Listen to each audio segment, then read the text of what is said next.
매상 안 올려주셔도 되니까 손님들 있을 시간에는 좀 안 오셨으면 좋겠어요. 아, 바쁜데 괜히 왔나? 그런가 보다.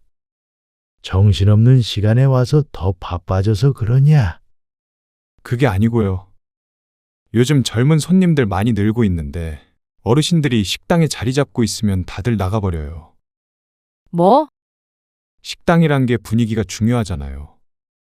젊은 사람들한테 입소문 타고 홍보가 돼야 대박이 나는데 자꾸만 동네 어르신들이 오고 그러니까 오히려 영업에 방해가 돼요. 그게 무슨 소리야?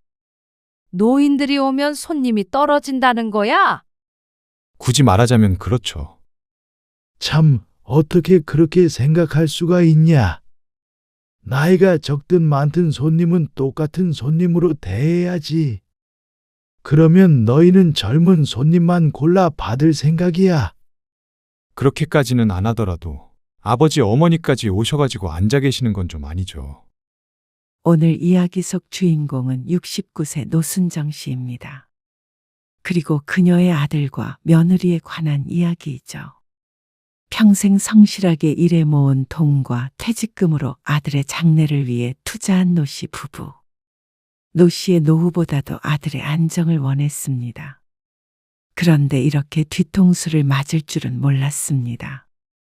그렇게 성심성의껏 도움을 줬는데 식당이 잘 되니 이제는 오지 말라는 아들이었습니다.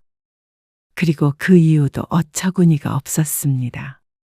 노인들이 가게 안에 있으면 손님이 꺼린다며 내쫓듯이 부모를 돌려보내는 게 말이나 되나 싶었습니다. 허탈한 감정이 앞섰습니다. 부모의 애정과 희생을 이런 식으로 돌려줄 줄은 꿈에도 몰랐습니다. 깊게 상처받은 노 씨는 아들의 식당 근처로는 얼씬도 하지 않을 작정이었습니다. 하지만 그 전에 아들에게 교훈은 새겨주고 싶었습니다. 부모를 저버리면 어떻게 되는지, 그리고 자신이 우습게 여겼던 돈이 얼마나 무서운 것인지 말이죠. 노 씨는 어린 나이부터 일을 시작해 안 해본 일이 없었습니다. 그래서 우스갯소리로 막노동 빼고는 다 할 줄 안다는 말을 하곤 했습니다. 억척같이 살았기에 따뜻한 밥 먹으며 자식을 교육시킬 수 있다고 생각했습니다. 그리고 60이 넘어 70을 바라보는 나이까지도 활발하게 일을 하고 있었습니다. 노 씨의 남편은 평생 한 직장에 다니다가 퇴직을 했고 그 뒤로는 경비 일을 하고 있었습니다. 봉급은 적지만 그래도 나이 먹고 계속 일을 할 수 있는 걸 감사하게 여겼습니다. 부부가 평생 열심히 살았기에 이제는 좀 편히 살아도 되지 않느냐는 이야기를 종종 들었습니다. 하지만 노 씨 부부는 일하지 않으면 시체나 마찬가지라고 생각하고 살았습니다. 당신 퇴직금으로 뭐라도 사둬야 하는 거 아닌가 싶어요. 내 퇴직금? 뭐라도 해보겠다고 그러더니 왜 묵혀만 둬요? 아, 지금 둘 다 돈 잘 벌고 있는데 뭘 더 해? 그래도 나중에 일 안 할 때 돈 나올 수 있는 투자 같은 거 해야 하지 않나 싶은데 왜 저기 목욕탕 김씨 있잖아요. 이번에 무슨 원룸인지 오피스텔인지 사서 월세 받는다고 그러던데 그건 천천히 하면 되지. 뭐가 급해? 노 씨 부부는 미련하다면 미련하겠지만 따로 투자를 하지 않고 통장에 예금과 적금만 있었습니다. 남들은 부동산으로 돈을 불린다던데 특히나 노 씨의 남편은 지독한 안전주의자였죠. 노 씨도 크게 불만은 없었습니다. 주식 투자에서 실패한 사람, 부동산 사기를 당한 사람, 사업을 했다가 말아먹은 사람, 주변엔 다양한 사람들의 소식이 들려왔으니 남편이 조심하는 것도 이해가 갔습니다. 그래서 퇴직한 지 꽤 되었지만 아직까지 일해서 받은 월급으로만 생활하고 또 남은 돈은 늘 저축하며 살았습니다. 물론 그래서 탈 없이 돈을 모을 수 있었던 것 같았습니다. 아마 무언가를 하더라도 남편이 경비 일마저 그만뒀을 때가 아닐까 생각했습니다. 그리고 시간이 흘러 그때쯤 아들의 경제 사정이 안 좋아졌습니다. 다니던 직장이 갑자기 부도가 나서 실직을 하게 된 것이었습니다. 그러면 얼른 새 직장을 구하면 된다지만 여태 번 돈으로 주식 투자를 했다던데 그마저도 상황이 안 좋은 것 같았습니다. 며느리가 일을 하고 있기는 하지만 아이 둘 키우며 살기에 경제적 타격이 큰 모양이었죠. 뭐라도 해야지. 하다못해 막노동이라도 해야 애들 먹여 살릴 거 아니야. 막노동이요? 말이 그렇다는 거지. 이렇게 손 놓고 있을 거야? 시리에 빠져 아무것도 하지 않는 아들이 답답해 노씨 부부가 설득을 했습니다. 며느리만 고생하고 있는 것 같아 미안하기도 했죠. 뭐라도 해야죠. 그리고 한 달이 되지 않아서 아들이 멀끔한 모습으로 노씨 부부를 찾아왔습니다. 어머니 말대로 제대로 일 좀 해보려고요. 그래. 잘 생각했다. 그런데 어머니 아버지 투자가 필요해요. 투자? 갑작스런 말에 노씨 부부는 어리둥절했습니다. 현서 엄마랑 식당을 차려볼까 해요. 현서 엄마 요리 솜씨 좋은 거 아시죠? 알긴 알지만 그렇다고 식당을 그렇게 차릴 만한 경력이 없잖아. 맛있으면 손님은 오게 돼 있어요. 단순하게 생각해서는 안 돼. 식당을 차리려면 초기 자금도 들 거고. 그러니까 어머니 아버지가 투자를 해주셔야 한다는 거죠. 아들은 식당을 차릴 자금을 노씨에게 빌려달라고 했습니다. 그 말에 노씨는 선뜻 대답하지 못했습니다. 안 그래도 식당을 차리는 것에 회의적인데 그 자금을 노씨 부부에게 달라고 하니 말이죠. 어머니 예전에 식당에서 일도 오래 하셨잖아요. 도와주시면 되죠. 식당에서 일한 적도 있고 시장, 반찬가게, 빵집 등 경력은 다양했습니다. 불안하시면 차용증도 쓸 수 있어요. 대박 날 것 같은 예감이 들어요. 뭐라도 해보라고 하셨잖아요. 아버님, 현수 아빠 마음 단단히 먹었어요. 이제 정신 차리고 잘 살아본대요. 그러니까 도와주세요. 흐느끼며 말하는 며느리를 착잡한 심정으로 바라보았습니다. 그리고 노씨는 남편과 눈을 마주쳤습니다. 남편도 생각이 많아 보였죠. 아들 며느리가 돌아가고 며칠 동안 고심했습니다. 그리고 그 생각의 방향은 아들이 재기하는 걸 돕는 쪽으로 기울었습니다. 결국 노씨 부부는 그동안 건드리지 않았던 퇴직금을 아들에게 건네게 되었습니다. 성공해서 꼭 갚을게요. 차용증에 사인을 하며 아들이 말했습니다. 노씨 부부는 그 말이 사실이 되길 바랐습니다. 갚는 것이 중요한 게 아니라 아들이 잘 사는 게 우선이라고 생각했습니다. 그렇게 아들 부부는 식당을 차리게 되었습니다. 일주일 중 하루도 쉬지 않고 일하는 아들 며느리를 노씨 부부도 최선을 다해서 도와주었습니다.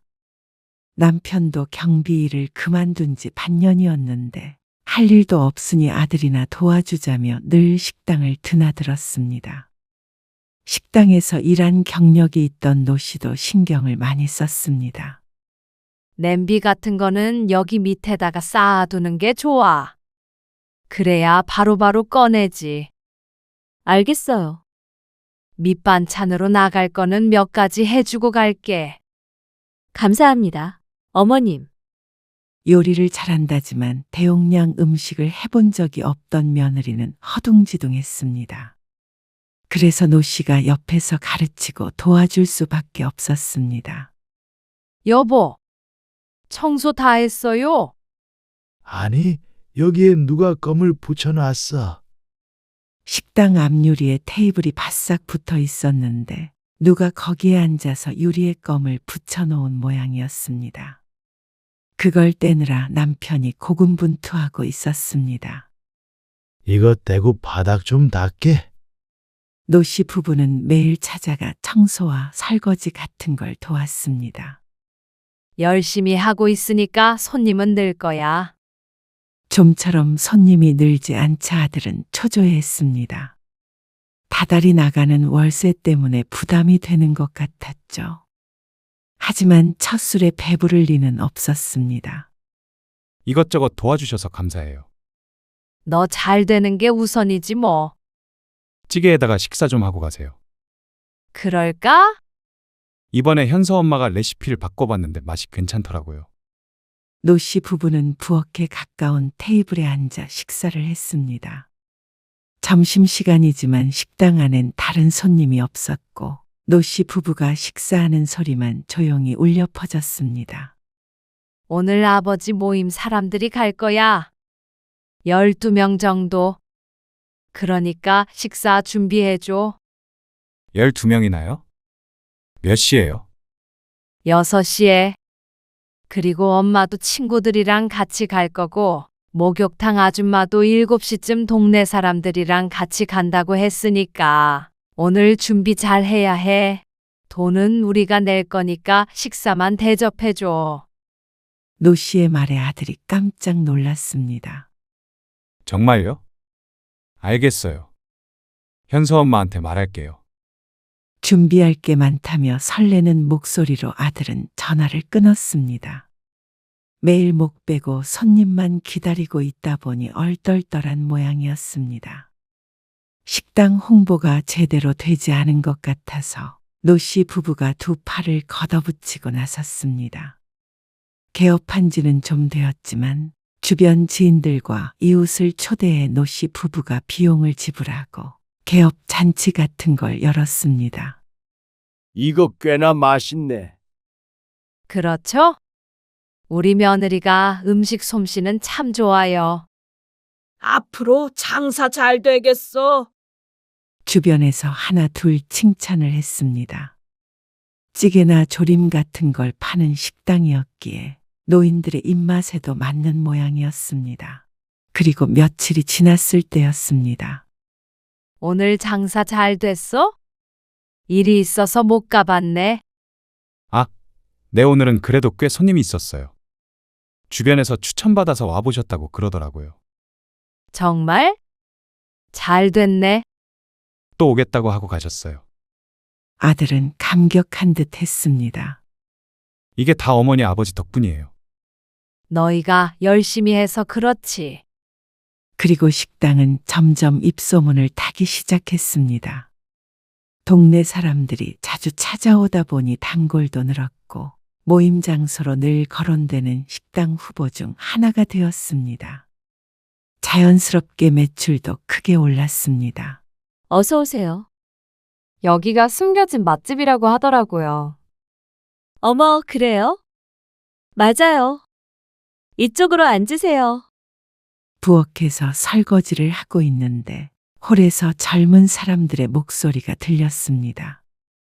보통은 동네 사람들이 오는지라 손님들의 연령대가 높았는데 젊은 사람들 사이에서도 인터넷을 통해서 알려진 모양이었습니다. 요즘 들어 젊은 사람들이 많이 찾아오곤 했습니다. 너희 잘 되는 거 보니까 내가 여한이 없다. 1년 전까지만 하더라도 이렇게 될 줄 누가 알았겠어요.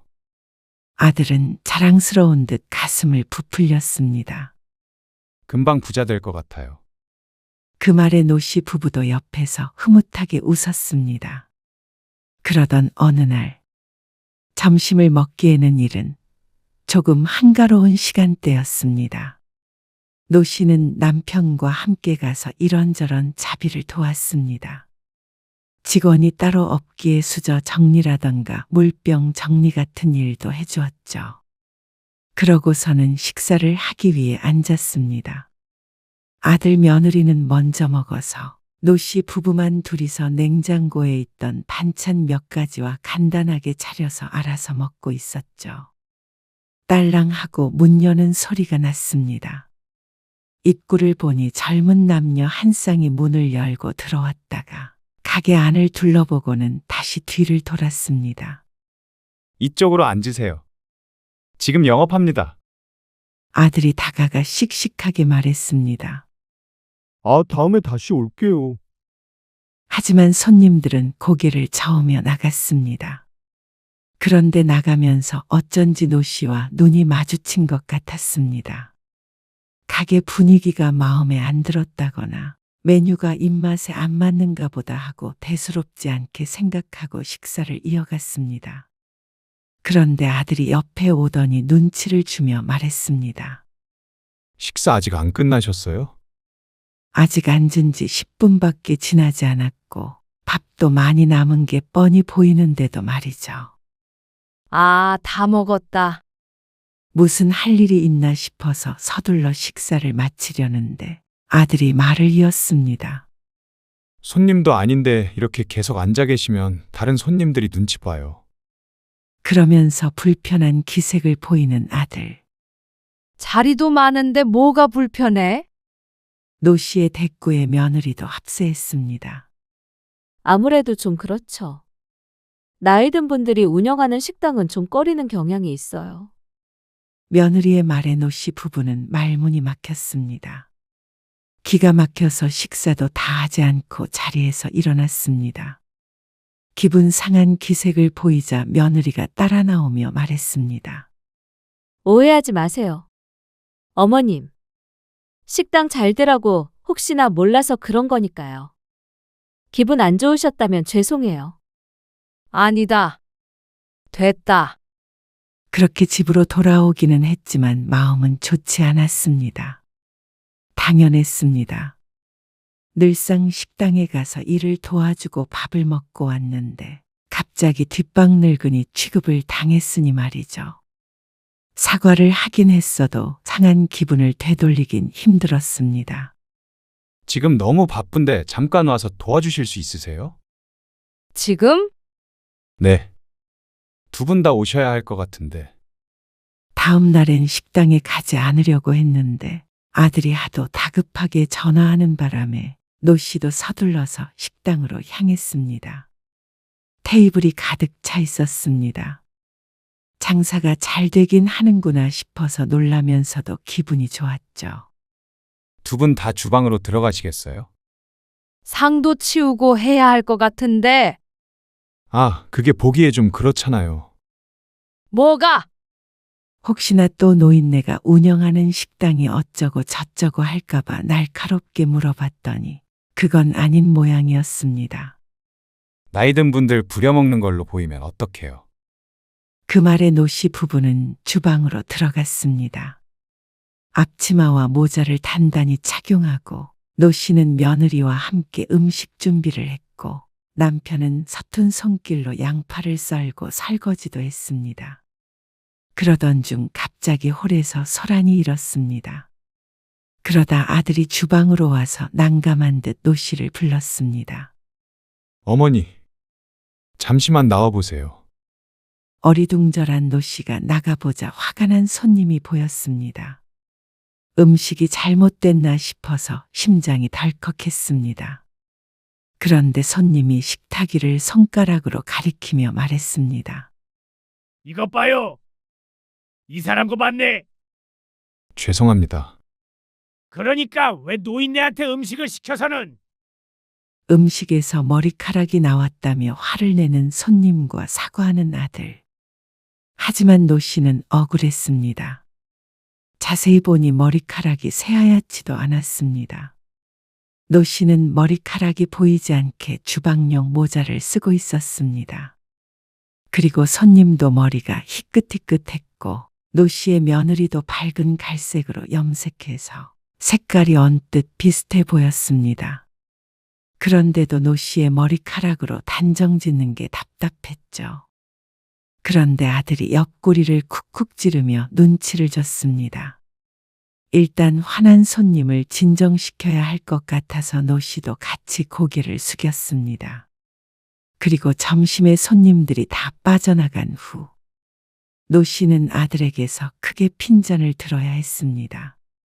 아니, 좀 조심 좀 하시지 그러셨어요. 머리카락이 웬 말이에요. 이제 막 장사 잘 되는데 더러운 음식점으로 소문나면 어떡하려고요.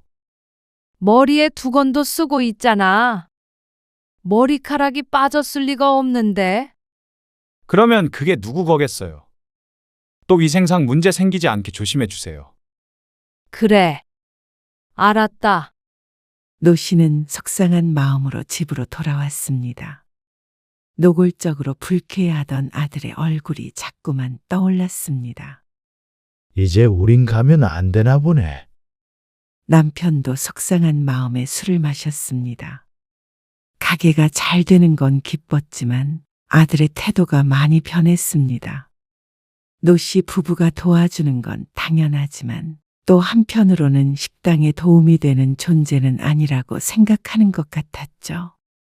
그게 식당 운영하는데 도움이 된다는데 우리가 방문을 자제해야지.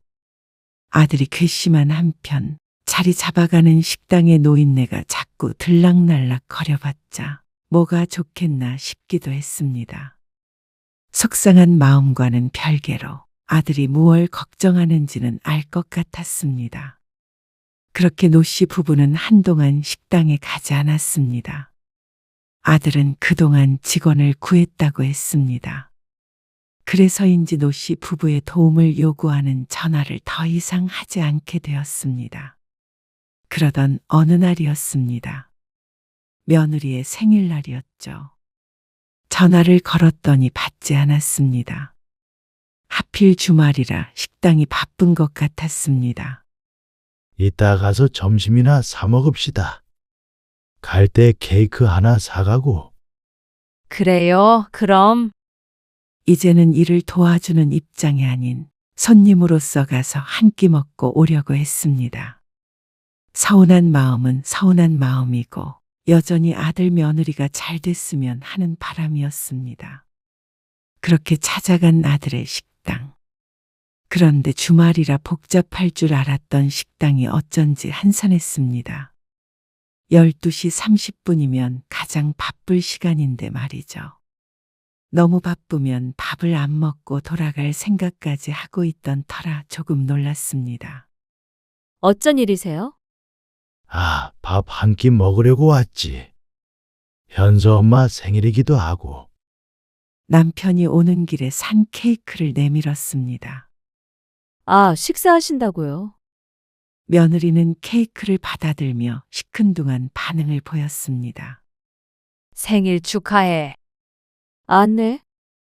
어쩐지 겸연쩍어 가까운 테이블에 앉으려고 의자를 빼자 그 손길을 며느리가 막았습니다. 의아한 표정으로 며느리를 쳐다보자 묘하게 일그러진 얼굴로 말했습니다. 현수 아빠가 아무 말 안 했어요? 무슨 말? 그러자 주방 쪽에서 아들이 나왔습니다. 아, 어쩐 일로 오셨어요? 며느리와 똑같은 반응이었습니다. 밥 한 끼 먹으러 왔어. 그러자 아들이 한숨을 크게 내쉬었습니다.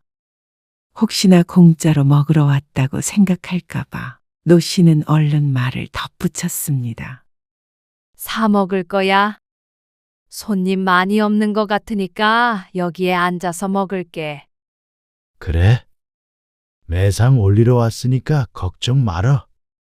남편도 장난스럽게 말을 보탰습니다. 하지만 아들의 불편한 표정은 풀리지 않았습니다. 그러고서 하는 소리가 노 씨 부부를 당황스럽게 했습니다. 매상 안 올려주셔도 되니까 손님들 있을 시간에는 좀 안 오셨으면 좋겠어요. 아, 바쁜데 괜히 왔나? 그런가 보다. 정신없는 시간에 와서 더 바빠져서 그러냐. 그게 아니고요. 요즘 젊은 손님들 많이 늘고 있는데 어르신들이 식당에 자리 잡고 있으면 다들 나가버려요. 뭐? 식당이란 게 분위기가 중요하잖아요. 젊은 사람들한테 입소문 타고 홍보가 돼야 대박이 나는데 자꾸만 동네 어르신들이 오고 그러니까 오히려 영업에 방해가 돼요. 그게 무슨 소리야? 노인들이 오면 손님이 떨어진다는 거야? 굳이 말하자면 그렇죠. 참, 어떻게 그렇게 생각할 수가 있냐? 나이가 적든 많든 손님은 손님으로 대해야지. 그러면 너희는 젊은 손님만 골라 받을 생각이야. 그렇게까지는 안 하더라도 아버지 어머니까지 오셔가지고 앉아 계시는 건 좀 아니죠. 그래서 방해되니까 오지 말란 소리지? 노 씨의 물음에 아들은 대꾸가 없었습니다. 침묵과 표정이 전부 긍정을 나타내고 있었습니다. 그래. 알았다. 다시는 안 오마? 화가 나서 식당을 나서는 노씨 부부를 아들 며느리 중 누구도 잡지 않았습니다. 테이블 위에는 케이크만 덩그러니 남아 있었죠. 노씨 부부는 다시는 식당으로 발걸음을 안 하기로 했습니다. 그날 그렇게 쫓겨난 일만 생각하면 우라통이 터졌습니다. 남편도 종종 멍하니 앉아 있다가 한숨을 쉬기도 했습니다. 그렇게 해서 얼마나 장사를 잘하나 지켜보자 싶었습니다. 그러던 어느 날이었습니다. 그날은 노씨 부부가 부부 동반 모임이 있어서 근처 식당으로 걸어가던 길이었습니다. 가까이도 가지 않기로 결심했던 아들네 식당이 그 길목에 위치해 있었습니다. 멀리 돌아가려다가 나와 보지도 않을 텐데 그렇게까지 할 필요가 있나 싶어 지나갔죠. 그런데 웬일인지 아들이 식당 앞에 나와 있었습니다. 그리고 한 노인과 실랑이를 벌이고 있었죠. 아니, 내가 2인분 시켜서 먹겠다는데 왜 안 된다는 거요? 저희 식당 방침이에요. 혼자 오신 손님은 안 받습니다. 안에 보니까 젊은 여자도 혼자 먹고 있더만. 그분은 유튜브 하시는 분이라서 그런 거고요. 2명이서 2인분 먹으나 혼자서 2인분 먹으나 뭐가 다르다고 안 된다는 거냐고요? 아니, 원래 그렇다니까 왜 자꾸 이러시는 거예요? 영업방해로 신고합니다. 뭐 신고? 여기 내가 소문은 들었는데 나이 먹은 손님은 안 받고 눈치 준다는 말이 사실이었어. 멀찍이서 보고 있던 노 씨는 깜짝 놀랐습니다. 동네에 그런 소문이 퍼진 줄은 몰랐습니다. 아마 노 씨의 아들이란 걸 알고 있느니 시시했겠지만 그래도 그 정도일 줄은 몰랐습니다.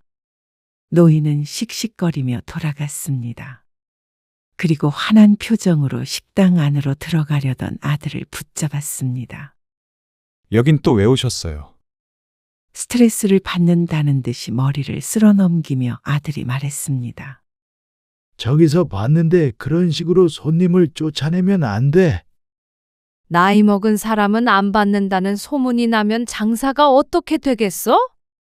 아들이 노 씨 부부에게만 그런 것이 아닌 듯 했습니다.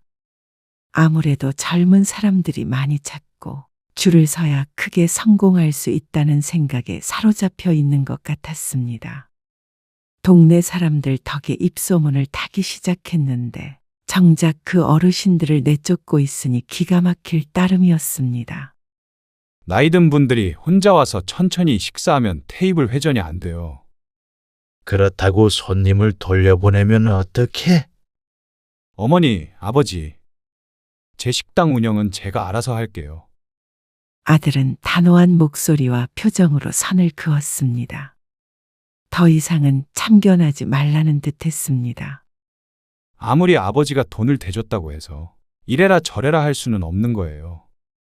그런 생각은 하지도 않았습니다. 다만 아들이 걱정되는 마음에 조언을 한 것뿐인데 아들은 두 눈을 감고 두 귀를 닫아버렸습니다. 너 어쩜 이래? 제가 뭘요? 아무리 그래도 우리가 이 가게를 위해서 한 게 있잖냐? 돈 한 푼 안 받고 일을 해준 결과가 이런 거라니 서글펐습니다. 어머니 아버지가 하고 싶어서 하신 일이잖아요. 오히려 음식에 머리카락이 들어가질 않나. 손님이 불편해서 가버리게 하지 않나. 어머니 아버지 때문에 타격도 있었어요. 이만 가세요. 장사 망치고 싶지 않으신 거면. 기가 막혔습니다. 딴 사람이 되어버린 것만 같았습니다. 아무리 기분이 안 좋다고 해도 부모에게 이리도 막말을 할 수 있는 건지 가슴이 먹먹했습니다. 노 씨의 손이 부들부들 떨리는 것만 같았습니다. 배은망덕한 놈? 너는 이러다 후회할 거다. 아들한테 악담을 하시네요. 노 씨의 말에 아들은 신경도 안 쓰는 표정으로 힐끔 보더니 가게 안으로 들어가 버렸습니다. 남편이 화가 나서 아들 뒤를 쫓아 들어가려고 하는 걸 노 씨가 말렸습니다. 집에 돌아가요. 그만한 가치도 없는 놈이니까. 남편은 씩씩거리다 이내 진정했습니다. 이제는 상종도 하지 말자고. 남편도 차갑게 돌아서 버렸습니다. 식당 쪽으로는 머리도 안 두르고 잘 기세였습니다. 하지만 노 씨도 같은 심정이었습니다. 그리고 그날 이후로 노 씨 부부는 아들 며느리와 연을 끊었습니다. 노 씨도 바보가 아닌 이상 그런 아들에게 연락하는 일은 없었습니다. 먼저 온다고 해도 결코 받을 생각이 없었습니다. 명절에도 노 씨는 남편과 단 둘이었습니다. 아들이 없으니 밥상이 참 조촐했는데 좀 외롭기도 했습니다. 아들에게선 연락 한 통 없었죠. 그렇게 4개월 정도가 흘렀을 때였습니다.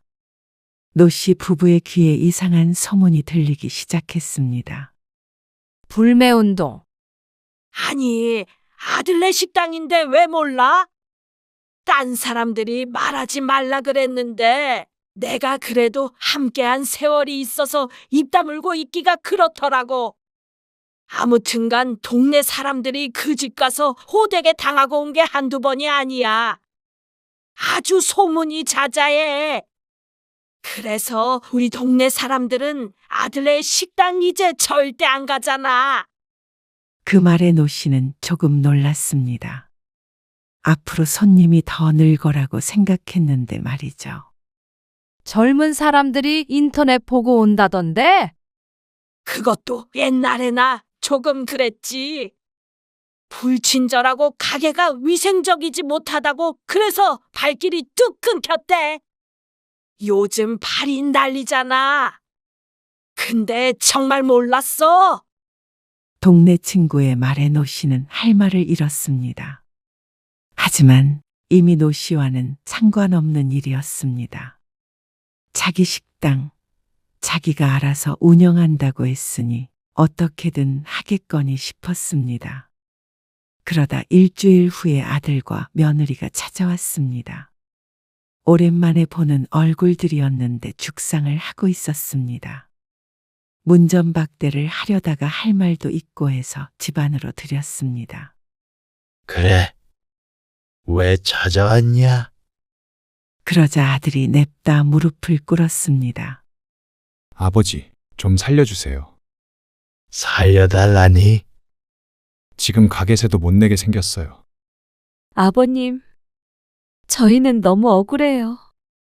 내가 재판관도 아니고 왜 나한테 찾아와서 살려달라 억울하다 하는 거야? 이상한 헛소문이 나서 장사가 안 되는데 그게 다 동네 노인들이 꾸민 거예요. 아버지가 좀 나서서 말 좀 잘 전해주세요.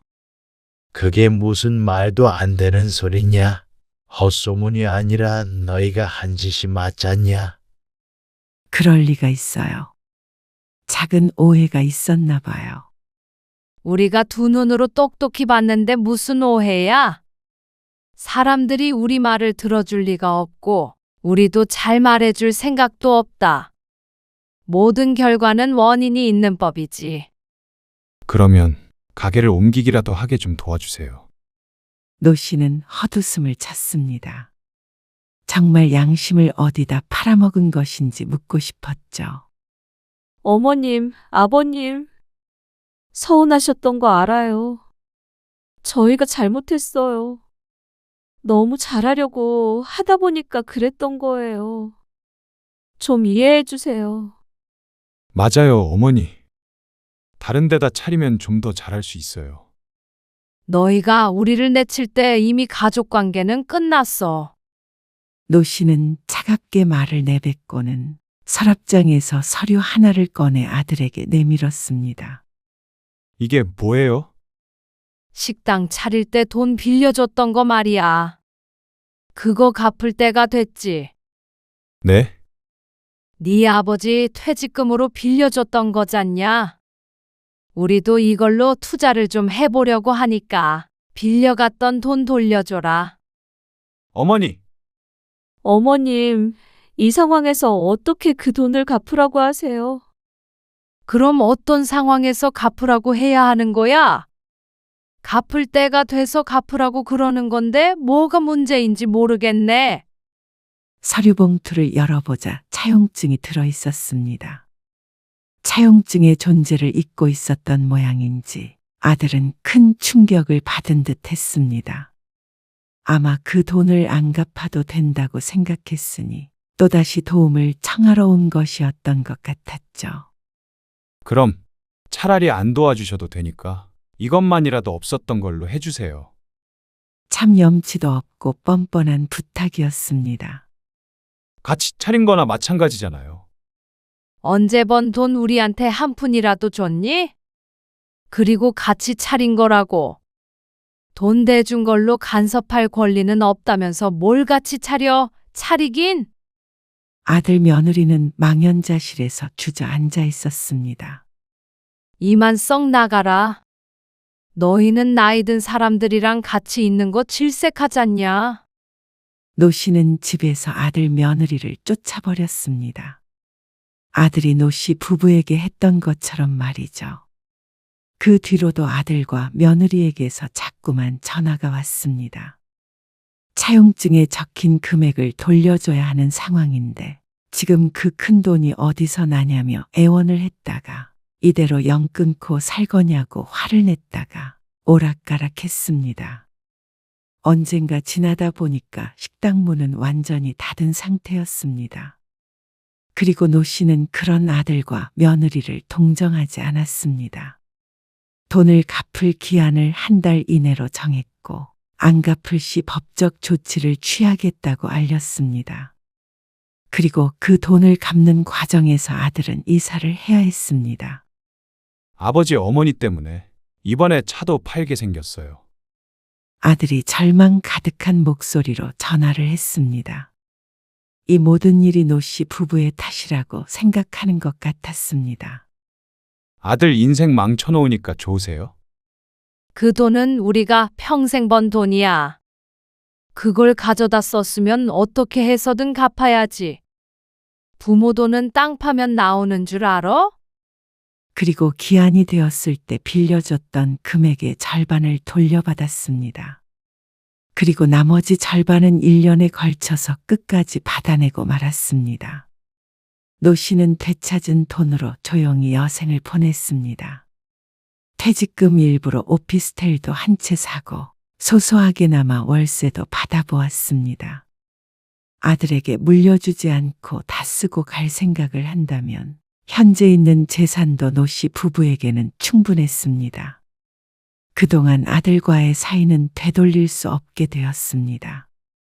아니, 그것 때문이 아니라 진작에 틀어진 사이였습니다. 이제는 고칠 마음도 이유도 없었죠.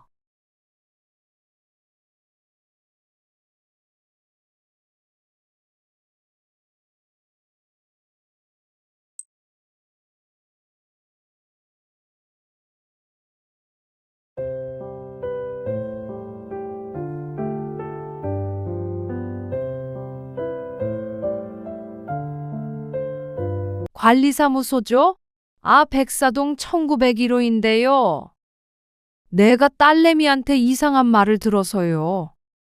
뭐, 우리가 집 팔고 이사를 나간다고 그랬다 하던데. 이미 계약이 됐다고. 잠시만요. 아, 지난번에 아드님이 오셔가지고 매매 거래를 했는데 LED 등 나간 거는 고쳐주기로 했다고. 여기서 좀 해줄 수 없냐고 물어보시더라고요. 뭐라고요? 그럴 리가 없어요. 내가 그 집 주인인데 어떻게 팔았다는 거예요? 제가 지금 아파가지고 잠깐 병원에 와 있는데. 아닌데 아드님이 직접 오셨었는데 계약금 받은 걸로 해외여행 갔다 오실 건데 그 전에 고쳐달라고 했어요. 다녀온 뒤에 바로 잔금이라고. 비싸게 잘 팔았다고 자랑도 하셨어요. 다른 사람 아니에요. 제가 그 집 주인이라니까요. 거기서 몇 년을 살았는데. 그거는 저한테 하실 말씀 아닌 것 같고요. 아드님하고 한번 얘기를 나눠보세요. 오늘 이야기 속 주인공은 68세 전순덕 씨입니다. 그리고 그녀의 아들과 며느리에 관한 이야기이죠. 전 씨는 자식이란 존재가 어디까지 이기적이고 잔인해질 수 있는지 깨달았습니다. 영원히 몰랐다면 좋았겠지만 돈 앞에서는 부모 자식이란 그리 중요한 게 아닌 모양이었습니다. 부모는 자식에게 그저 돈만 주고 입을 다물고 살아야 하는 존재인가 싶었습니다. 적어도 전 씨의 아들에게는 그랬죠. 그래도 이건 정도가 심했습니다. 단물을 빼먹을 만큼 빼먹으니 늙은 부모는 눈엣 가시인 모양이었습니다. 호시탐탐 내쫓을 기회만 노리던 아들과 며느리는 전 씨가 요양병원에 들어간 틈을 타서 함께 살던 집을 처분해버리고 즐거운 시간을 보냈습니다. 아마 모든 게 자신들의 계획대로 잘 되고 있다고 믿었겠죠. 인두겁을 쓰고 그럴 수는 없었습니다. 부양하지 않을 거라면 혼자 잘 살게 냅두기라도 해야 하는데 부모가 가진 걸 탈탈 털어서 가져갈 궁리만 하고 있는 건 자식도 아니었습니다. 그래서 전 씨도 이제 더 이상 아들을 자신의 자식으로 여기지 않기로 했습니다. 인간답지 않은 자식 때문에 시리에 빠져 있을 마음도 없었죠. 전 씨는 딸이 하나 그리고 아들도 하나 있었습니다. 자식 둘을 모두 독립시키고 남편까지 먼저 보내는 바람에 전 씨는 혼자 큰 집에서 살고 있었습니다. 나중에 손주들도 놀러오고 한다면 넓은 집에 계속 사는 게 나쁘지 않다고 생각했습니다. 그래서 혼자 남겨졌지만 굳이 작은 집으로 이사를 가지도 않았습니다.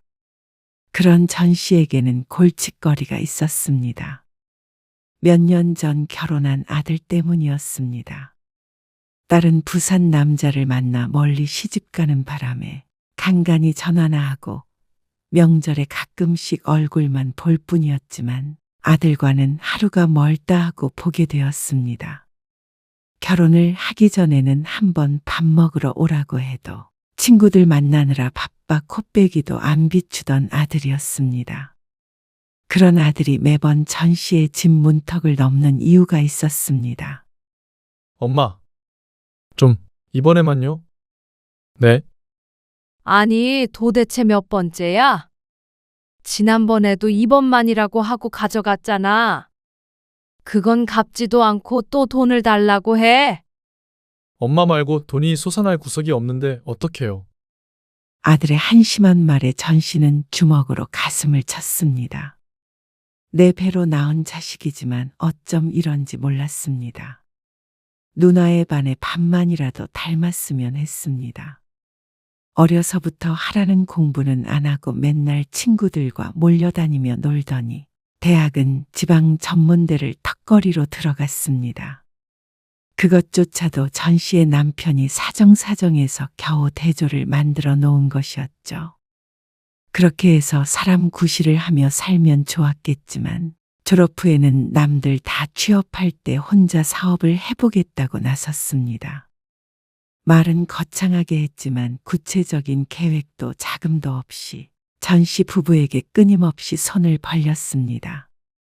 나중에 남편이 죽기 전 병원에 입원했을 때도 찾아와서 돈을 달라기에 뿌릴 소금이 없어 세면대에서 수돗물을 받아 끼얹어 버리기도 했습니다.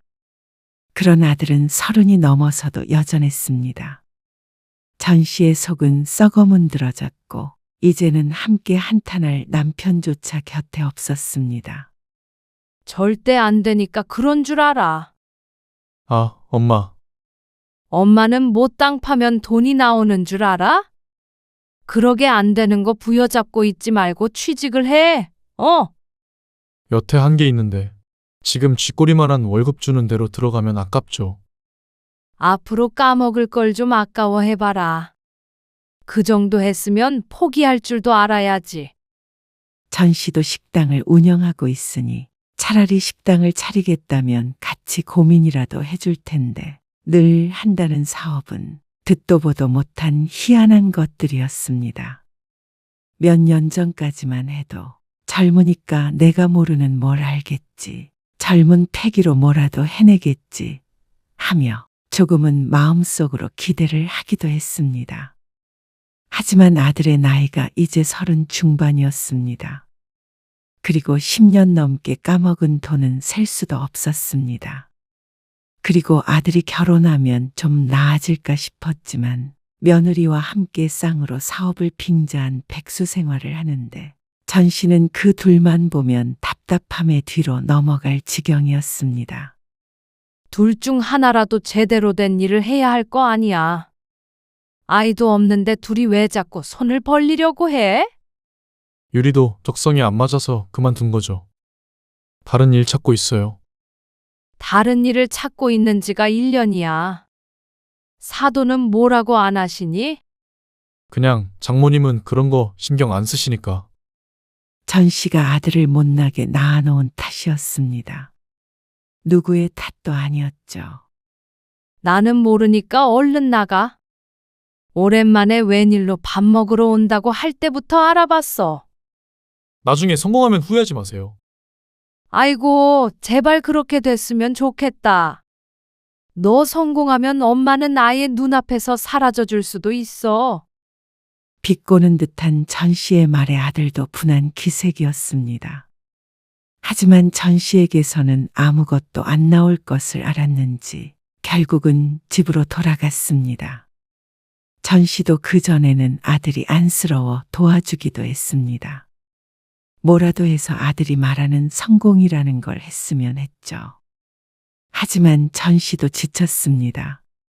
계속 퍼졌다가는 아들이 40이 돼도 신이 돼도 자신이 먹여 살려야 할 것 같았습니다. 전 씨도 이제 나이가 있기에 스스로의 노후를 생각해야 할 때였습니다.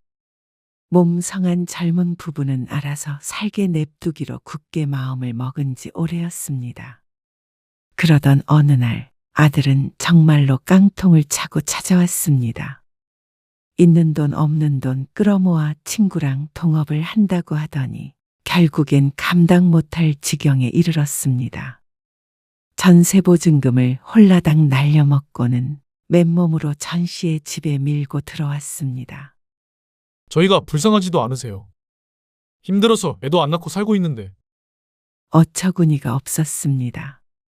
힘든 것과는 별개로 결혼 전부터 딩크족인지 뭔지를 하겠다며 아이를 안 낳겠다고 선언한 것을 기억 못할 리가 없었습니다. 그래도 아이는 있어야 하지 않겠느냐며 설득하려던 전 씨를 아주 촌스럽고 시대착오적인 사람 취급했던 것을 아들은 잊은 모양이었습니다. 그래서 여기에서 살겠다고? 그럼 어떡해요? 갈 데가 없는데. 월세라도 구해. 보증금이 있어야 가죠. 아무래도 그동안 사업은 안 하고 어떻게 하면 엄마 속을 뒤집어 놓을지 그걸 연구한 것 같았습니다. 그렇지 않고서야 이렇게 다양한 방법으로 전 씨를 괴롭힐 수는 없었습니다.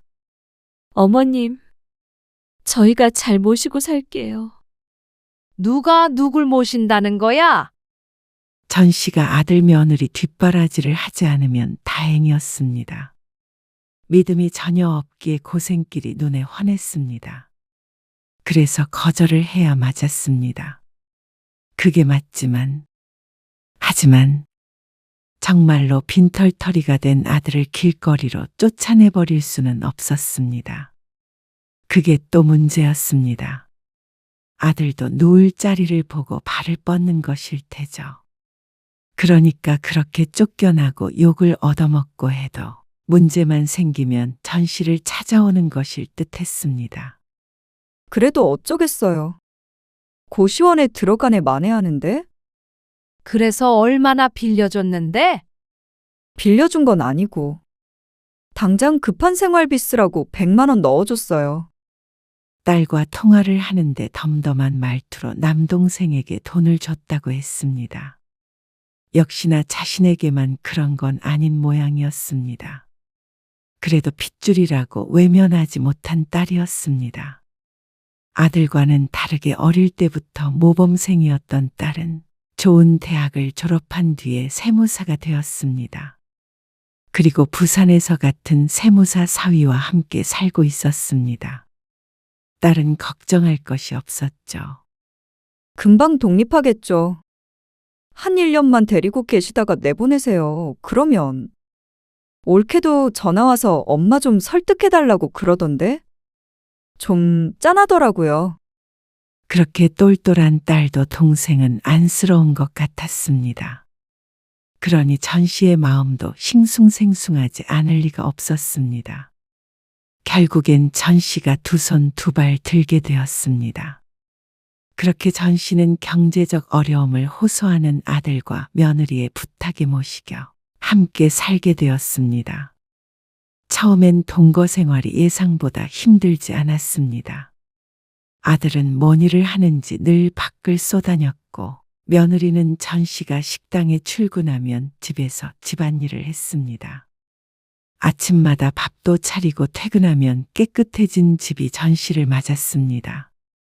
집에 살림을 해주는 사람이 있으니 전 씨의 삶의 질이 올라간 기분이었습니다.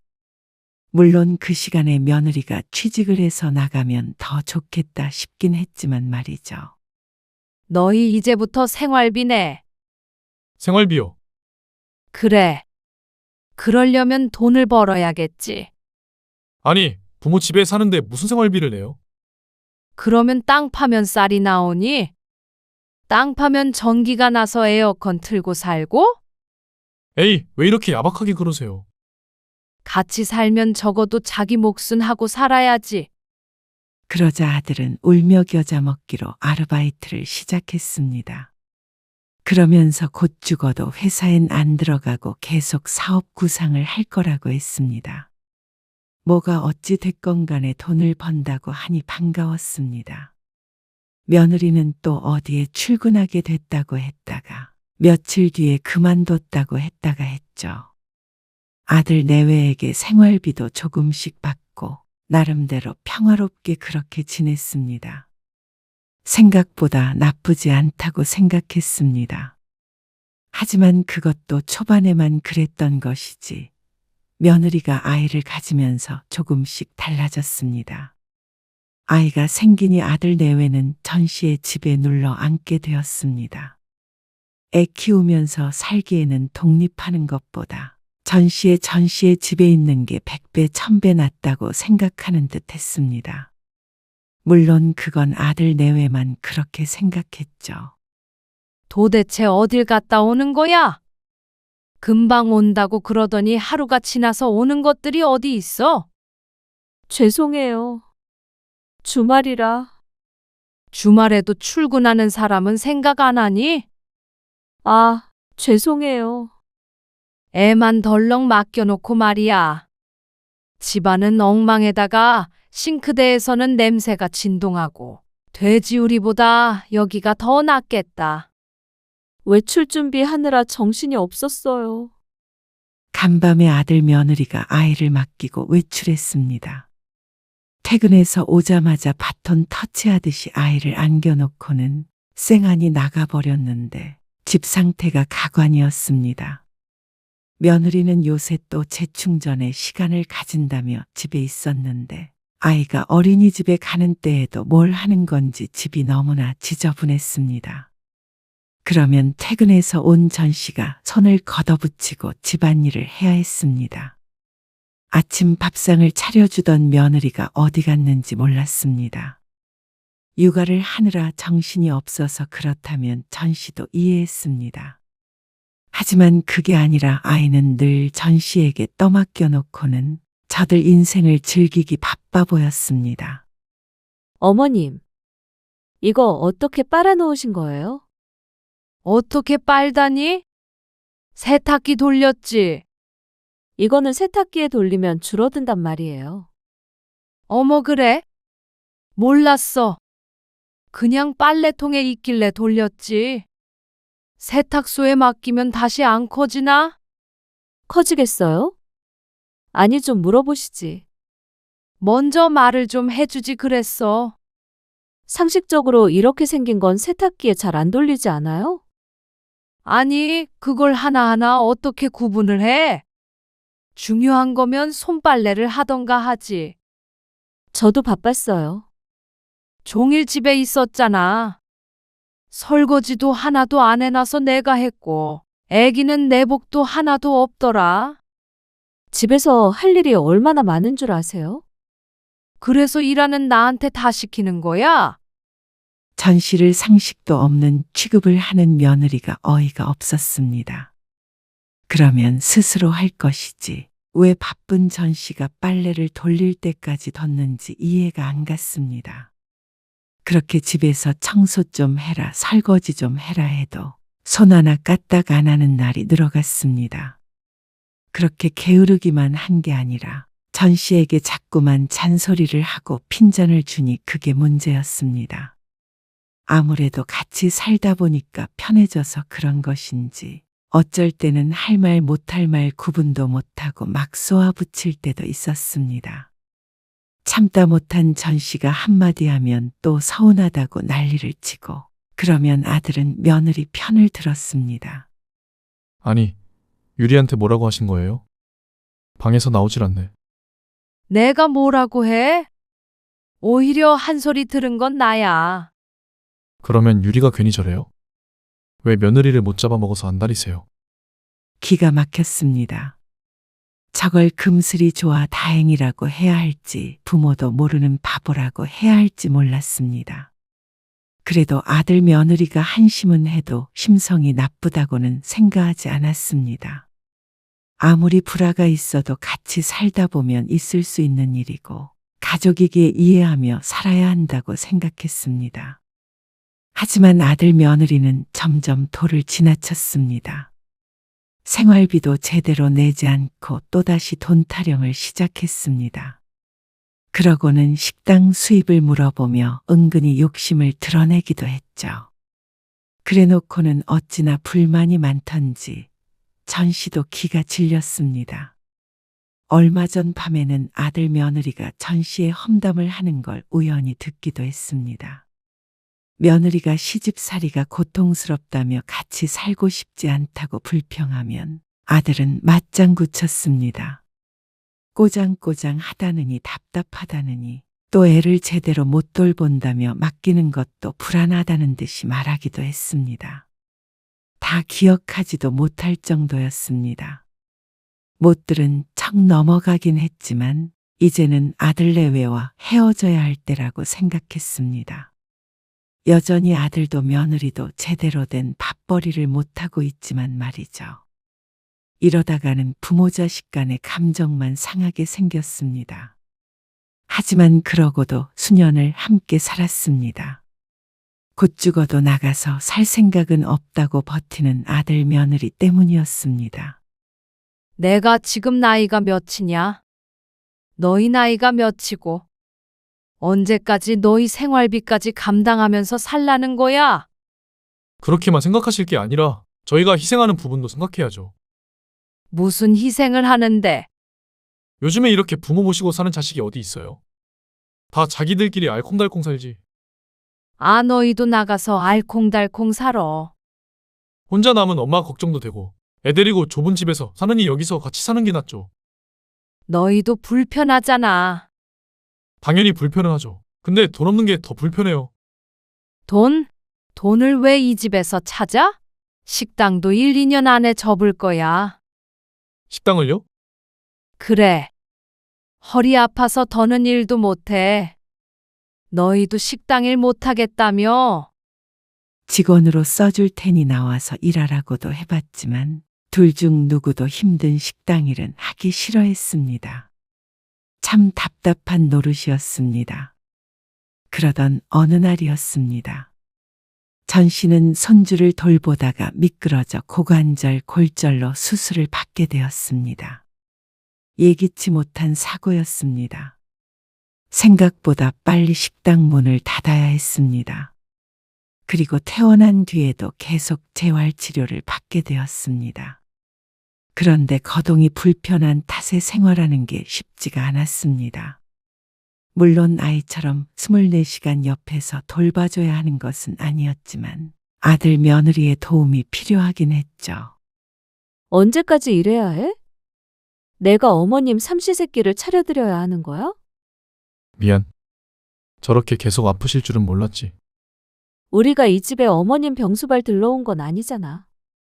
종일 어머님 나가시지도 않고 같이 있는데 스트레스 받아. 늦은 밤 또다시 조심성 없게 대화를 나누는 아들 내외. 병수발 들라고 한 적도 없었습니다. 다만 아픈 부모 식사 챙겨주는 게 그렇게도 싫은 일인가 싶었습니다. 종일 며느리와 한 공간에 있는 건 전 씨에게도 고역이었습니다. 그리고 다음 날 아들 내외가 전 씨에게 말했습니다. 제 생각엔 엄마가 요양병원 같은 데라도 잠시 들어가셔야 할 것 같아요. 뭐? 요양병원? 그저 전 씨에게 불만이 있어 뒷이야기를 하는 거라고 생각했는데 그 결론이 참 뜬금없었습니다. 네. 거긴 돌봐주는 사람도 있잖아요. 됐어. 지낼만 한데 무슨 요양병원이야. 왔다 갔다 하면서 재활치료 조금 더 하면 돼. 화장실도 혼자 갈 정도면 집에서 충분히 요양이 가능한 정도였습니다. 어차피 계속 치료 받으셔야 하는데 안 들어갈 이유가 있어요. 집에서 왔다 갔다 하는 게 더 힘들죠. 병원에 자꾸만 데려다 주는 게 아무래도 번거로운 모양이었습니다. 그래서 비싼 비용을 들여서 요양병원에 들어가라는 아들이었습니다. 아, 됐어. 안 가. 솔직히 편찮으신 몸으로 집에 계시면 저희가 부담스러워요. 애도 자꾸 귀찮게 할 텐데. 그러고 회복이 되겠어요? 한 3개월 정도만 들어갔다 나오는 게 어려운 일은 아니잖아요. 맞아요. 그리고 저도 다음 주부터 일하기로 했어요. 어머님 밥도 못 챙겨드리고요. 이래저래 신경 쓰기 힘들어요. 며느리도 아들과 똑같은 생각이었습니다. 얼른 들어가서 제대로 재활하고 치료받아서 자식들 힘들게 하지 않았으면 하는 마음인 듯 했습니다. 괘씸한 것들이었습니다. 둘의 대화를 듣고 나니 참 이기적이고 나빴습니다. 어려울 때는 그렇게 잘할 것처럼 하더니 이렇게 사람이 변하나 싶었습니다. 그런데 안 들어가고 차라리 아들 내외를 집에서 내보내는 게 낫겠다 싶었습니다. 그런데 딸에게 전화했더니 딸도 나쁘지 않은 것 같다고 했습니다. 다른 데도 아니고 고관절을 다쳤으니까 아무래도 주변 도움받아서 생활하는 게 나을 것 같기도 하네요. 요양병원은 또 요양원이랑은 다르지 않나? 그런가? 잘 상의해 보세요. 입원하게 되면 저도 들를게요. 멀리서 뭐 하러 와? 지난 명절에도 못 갔으니까 요즘엔 일에 여유가 있어요. 딸의 말에 결국 전 씨는 아들의 뜻대로 하기로 했습니다. 전 씨도 생각해보니 집에서 며느리에게 눈칫밥 먹느니 그곳에서 편히 지내다 나오는 게 나을 것 같기도 했습니다. 그리고 그것과는 별개로 아들네를 분가시키기로 마음먹었습니다. 이제 손주도 좀 컸겠다. 요양병원에서 퇴원을 해서 나오게 되면 아들 며느리를 내보내야겠다 싶었습니다. 아무래도 일대로는 같이 지낼 수가 없을 것 같았습니다. 마음은 쓰려도 아들은 독립을 해야 했습니다. 그래야 자신의 가정에 대한 책임감이 생길 것이었습니다. 전 씨도 나이가 있는 만큼 언제까지 아들의 뒤치다꺼리를 대신 해줄 수는 없었습니다. 그렇게 3, 4개월 정도를 생각하고 요양병원으로 들어가게 되었습니다. 입원할 때는 딸도 부산에서 왔습니다. 그런데 시간이 지난 어느 날이었습니다. 엄마, 몸은 좀 어떠세요? 많이 괜찮아졌어. 불편한 건 없고요? 병원인데 왜 불편한 게 없겠어. 그래도 곧 나가니까 그거 생각하고 버티고 있는 거지. 답답해도 좀 참으세요. 근데 집은 어떻게 된 거예요? 응? 무슨 집? 딸의 뜬금없는 물음에 전 씨가 고개를 기울이며 물었습니다. 그런데 들려온 말이 참으로 황당했습니다. 이사하려는 거 아니에요? 이사를 하다니.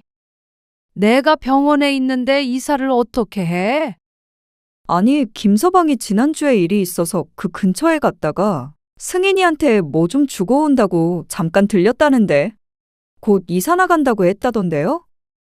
집 팔았다고 누가? 경비 아저씨가요. 맡기고 가려는데 이름 보더니 이사 갈 집 아니냐고 그랬다던데. 그게 무슨 황당한 소리야?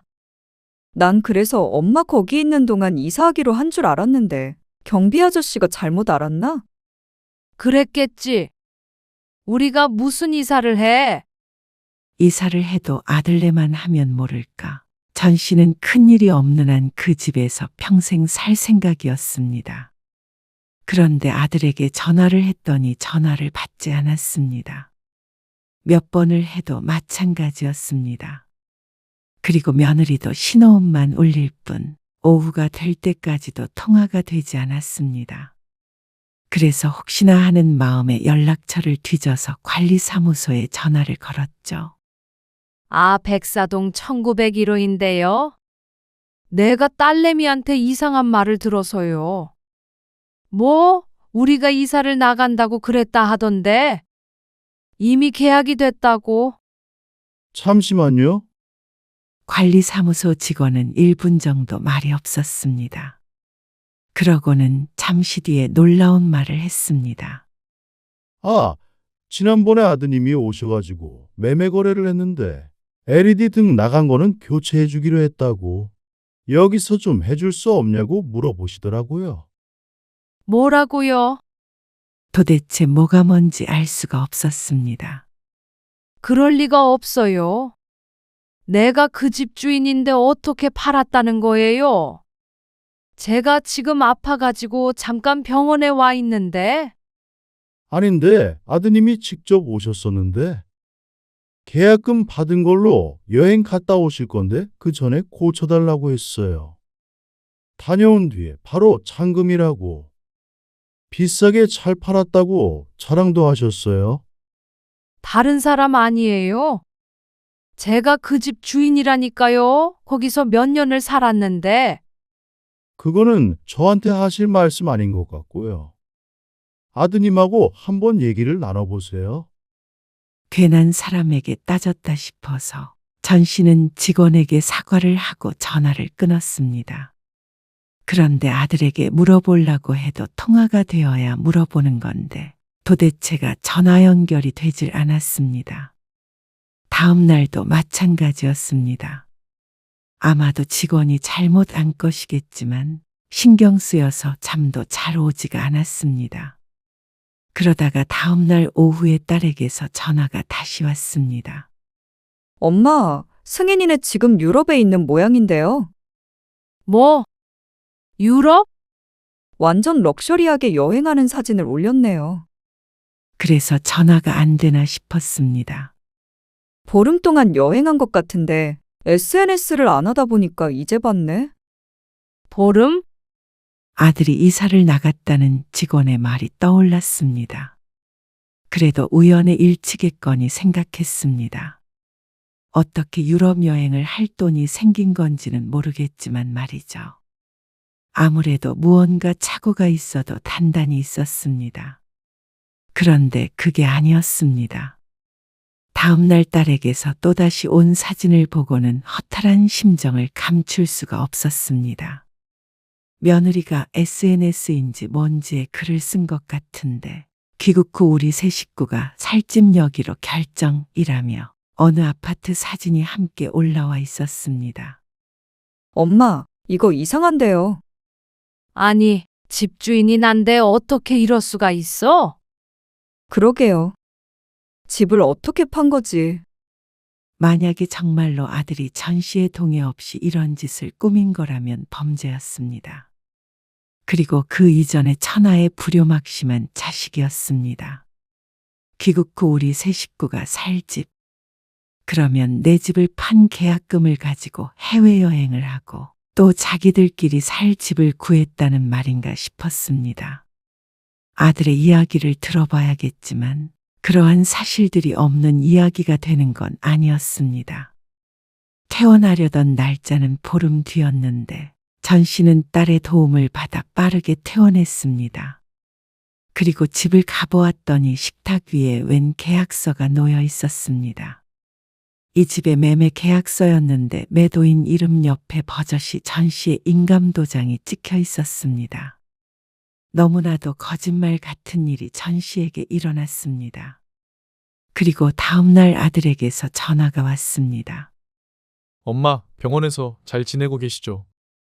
오랜만에 전화하네. 아, 일하느라 좀 바빴어요. 전 씨는 치밀어 오르는 우라를 참아냈습니다. 이진아, 퇴원할 때도 된 거 같은데 말이야. 아, 퇴원이요. 근데 치료가 그렇게 쉬워요? 그게 다 나은 것 같아도 나이가 있어서 안 좋아질 수가 있어요. 저희 생각에는 요양원으로 한번 옮기시고 한 두어 달 정도 더 지내보시는 게 좋을 것 같은데 어떠세요? 아들 며느리의 꿍꿍이를 알 것 같았습니다. 그렇게 전 씨를 돌아오지 못하게 할 셈인 듯 했습니다. 이게 악마가 아니고 뭘까 싶었습니다. 네가 인간이냐? 네? 무슨 말씀이세요? 끝까지 모른 척이야? 집은 어떻게 팔았어? 그 돈으로 여행 가고 너희 집을 장만한 거야? 그러자 아들이 한참을 말이 없었습니다. 숨을 들이삼키는 소리가 들리기도 했습니다. 그걸 어떻게 해? 한심하고 미련한 줄은 알았지만 설마 범죄자라고는 생각도 못했다. 인감과 신분증을 훔치고 서류를 조작해 대리인 자격으로 매매 거래를 했다는 아들. 전 씨는 소름이 끼쳤습니다. 자식을 잘못 키운 줄은 알았지만 이런 일을 저지를 수 있을 거라고는 생각한 적이 없었습니다. 그러고는 부모는 요양원에 보낼 생각을 한 것인지, 전 씨가 치매 증상이 조금이라도 있었다면 어땠을지 상상만 해도 끔찍했습니다. 결국엔 요양원에 가더라도 언젠가 나왔을 텐데 그땐 어떻게 무마하려고 이런 짓을 한 것인지 몰랐습니다. 아마 뒷일은 심각하게 고민하지 않았을 수도 있었습니다. 그 돈으로 너희가 새로 장만한 그 집에 들어갈 수 있을 거라고 생각하냐? 무슨 생각으로 그런 일을 벌인지는 모르겠지만 아마 다음에 볼 땐 쇠고랑 참모습 보여주게 될 거다. 엄마, 그게 아니고요. 새 집을 아직 계약한 건 아니에요. 그리고 저희끼리 살 생각은 없었죠. 말이 되는 소리를 해라. 세 식구가 함께 산다며? 그리고 어떻게 동의도 없이 내 집을 팔아? 그것부터가 너는 범죄자야. 범죄자라니요? 그냥 좀 더 환경 좋은 곳으로 가려고 한 건데. 이 계약은 무효야. 나는 내 집에서 못 나가니까 알아서 해라. 비밀번호도 바꿨어. 네? 지금 집이세요? 그래. 퇴원했다. 근데 내가 참 기가 막혀서 내 집에서 너희가 나가. 아, 엄마, 계약금을 써버렸는데 어떻게 해요? 저희 돌아가면 금방 잔금이에요. 내가 판 것도 아닌데 거기까지 신경 써야 하니? 아니, 저희 일단 돌아간 다음에 다시 얘기 나눠요. 뭔가 오해가 있는 것 같으니까. 오해? 이제 이렇게 통화하는 일 없이 변호사 통해서 얘기하게 될 거야. 그리고 귀국하면 집으로 올 생각 말고 알아서 숙소 구하던지 해라. 너희 집은 이삿짐 센터에 맡겨놓을 테니까 찾아가려면 찾아가고. 아니, 엄마. 잠시만 제 말 좀 들어보세요. 계약금은 제가 받았는데 잔금은 어머니 통장에 넣는 걸로 계약서 다시 수정할게요. 그러고 같이 살 집 다시 알아봐요. 그러면 되잖아요. 아들은 콩밥 먹기는 싫은 모양이었습니다. 전 씨는 더는 들어볼 것도 없이 전화를 끊어버렸습니다. 그러다가 생각에 잠겼습니다. 계약을 없던 일로 되돌리려고 하면 골치가 아프고 시간이 걸릴 것 같았습니다. 집을 산 사람도 그냥 없던 일로 하지는 않을 테니 말이죠. 그렇게 되면 명의자인 전 씨도 법정 싸움에 오래 괴로울 수도 있을 것 같았습니다. 아들과 살던 이 집도 싫어졌습니다. 전 씨는 집을 둘러보았습니다. 죽을 때까지 살려고 했던 집이지만 어쩌면 생각을 달리 해야 할 수도 있었습니다. 그래서 다음날 급하게 귀국한 아들 내외에게 말했습니다. 알았어. 너희 말대로 이 집 팔자. 그리고 잔금은 내 통장으로 넣고 집은 새로 구해. 정말요? 거보세요. 저희도 같이 살려고 했다니까요. 이렇게 회복된 거 보니까 얼마나 좋은데요? 계약금으로 해외여행 다녀온 거는 지금 당장 메꿔놔. 아, 그걸 무슨 수로요? 유럽 여행에 가서 쓴 1,000 얼마가 빈다고 했습니다. 그래서 전 씨는 신용대출이라도 받아서 전부 달라고 했습니다. 아들은 혹시나 계약이 잘못될까봐 두려운지 나중에 충분히 다시 뽑아먹을 수 있을 거라고 생각했는지 어디선가 돈을 마련해 왔죠. 그리고 전 씨는 아무렇지도 않은 듯 굴었습니다. 이사할 집도 계약해야 해요. 오늘까지 계약금 넣기로 했는데. 사진 올렸던 그 집? 내가 따로 봐둔 곳이 있으니까 거긴 싫어. 어디요? 아들의 질문에 대답해 주지 않고 차일피일 미루다가 이삿날이 되었습니다. 그리고 전 씨는 그날 아들에게 작별 인사를 했습니다. 미안하지만 여기까지가 너희와 나의 마지막이야. 너희는 이제 갈 길 가. 네? 어디로요? 그것까지 일러주랴? 엄마는 어디로 가시는데요? 나는 부산에 집 구해놨어. 부산이요? 아들의 눈이 튀어나올 것 같았습니다. 같이 살기로 했잖아요. 그래서 돈도 드린 건데. 내가 그랬나? 모르겠다. 전 씨의 통장엔 집을 판 돈이 전부 들어왔습니다. 아들의 말대로 비싸게 잘 팔았습니다. 그리고 아들은 빚만 남았습니다. 유럽 여행을 다녀온 태가였습니다. 저희한테 이러실 수는 없어요. 너희가 한 짓은 생각 안 하냐? 오해라니까요. 그래? 그럼 이것도 오해라고 치자. 말장난 하자는 거 아니에요. 이렇게 쫓아내시는 게 어디 있어요? 저희가 당장 갈 데가 어디 있다고요? 왜? 너흰 요양원 들어가기엔 아직 젊니? 날 요양원으로 쫓아내버리려고 했던 자식과 한솥밥 먹으면서 살 사람도 있어? 누나한테 가세요? 저도 가요. 그동안에 나한테서 빌려간 돈도 다 청구할 테니까 각오해라.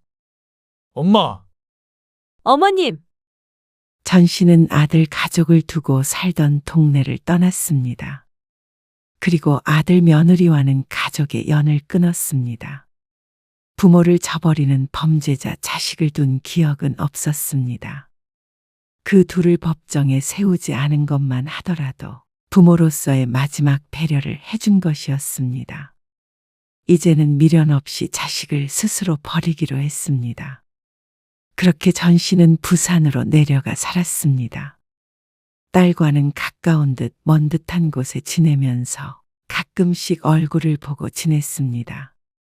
작은 아파트로 이사를 했기에 남은 돈으로는 여생을 좀 편하게 보내볼 생각이었습니다.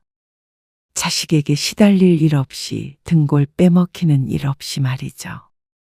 나중에 딸에게 들으니 아들은 돈이 없어 단칸방을 전전하며 살고 있다고 했습니다. 하지만 불쌍하다는 생각은 들지 않았습니다. 그게 다 자신들의 업보였습니다. 최근에는 일을 시작했다고 들었는데 이제 더 이상 전 씨의 관심 밖이었죠.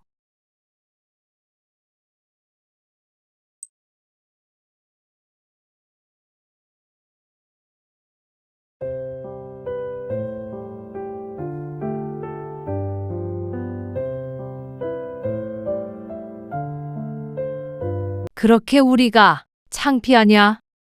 살아보니까 돈이 없는 건 죄더라고요. 창피한 거예요. 저는 그렇게 안 살 거예요. 그래.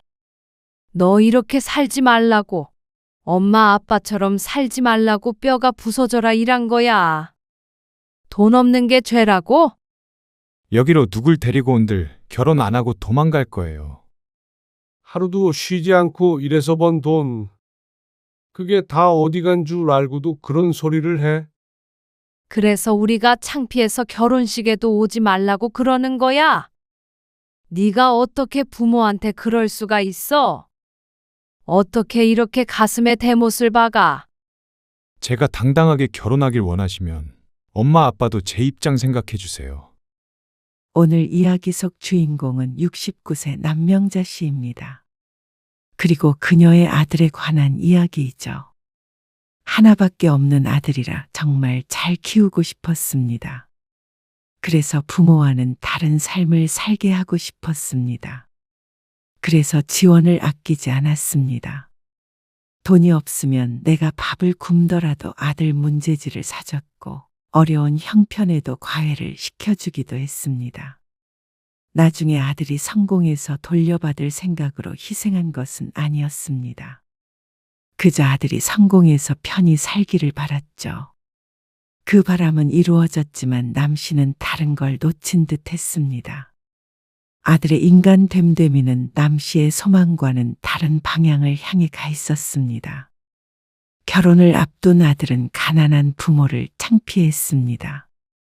그래서 남 씨 부부가 결혼식에 참석하는 걸 원치 않아 했습니다. 교양 있고 부티나는 부모는 아닐지언정 평생을 자식을 위해 살았습니다. 그런데 다른 사람도 아닌 자식이 남 씨를 이렇게 비참하게 만들 줄은 몰랐습니다. 그야말로 인생을 송두리째 잃어버린 기분이었죠. 남 씨는 자식이 하나였습니다. 아들을 낳고 남편이 교통사고로 몸이 불편해지는 바람에 수입이 좋지 않아 둘째는 꿈도 꾸지 않았습니다. 아이 선원 낳고 살고 싶었던 게 남 씨의 꿈이었는데 말이죠. 그래도 자식은 하나지만 남 씨의 자랑이었습니다.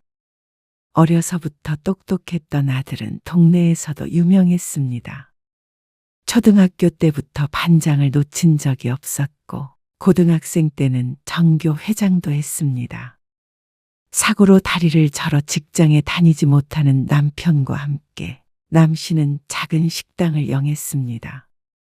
그렇게 번 돈으로 아들 뒷바라지를 했습니다. 그리고 아들은 명문대학에 입학했죠.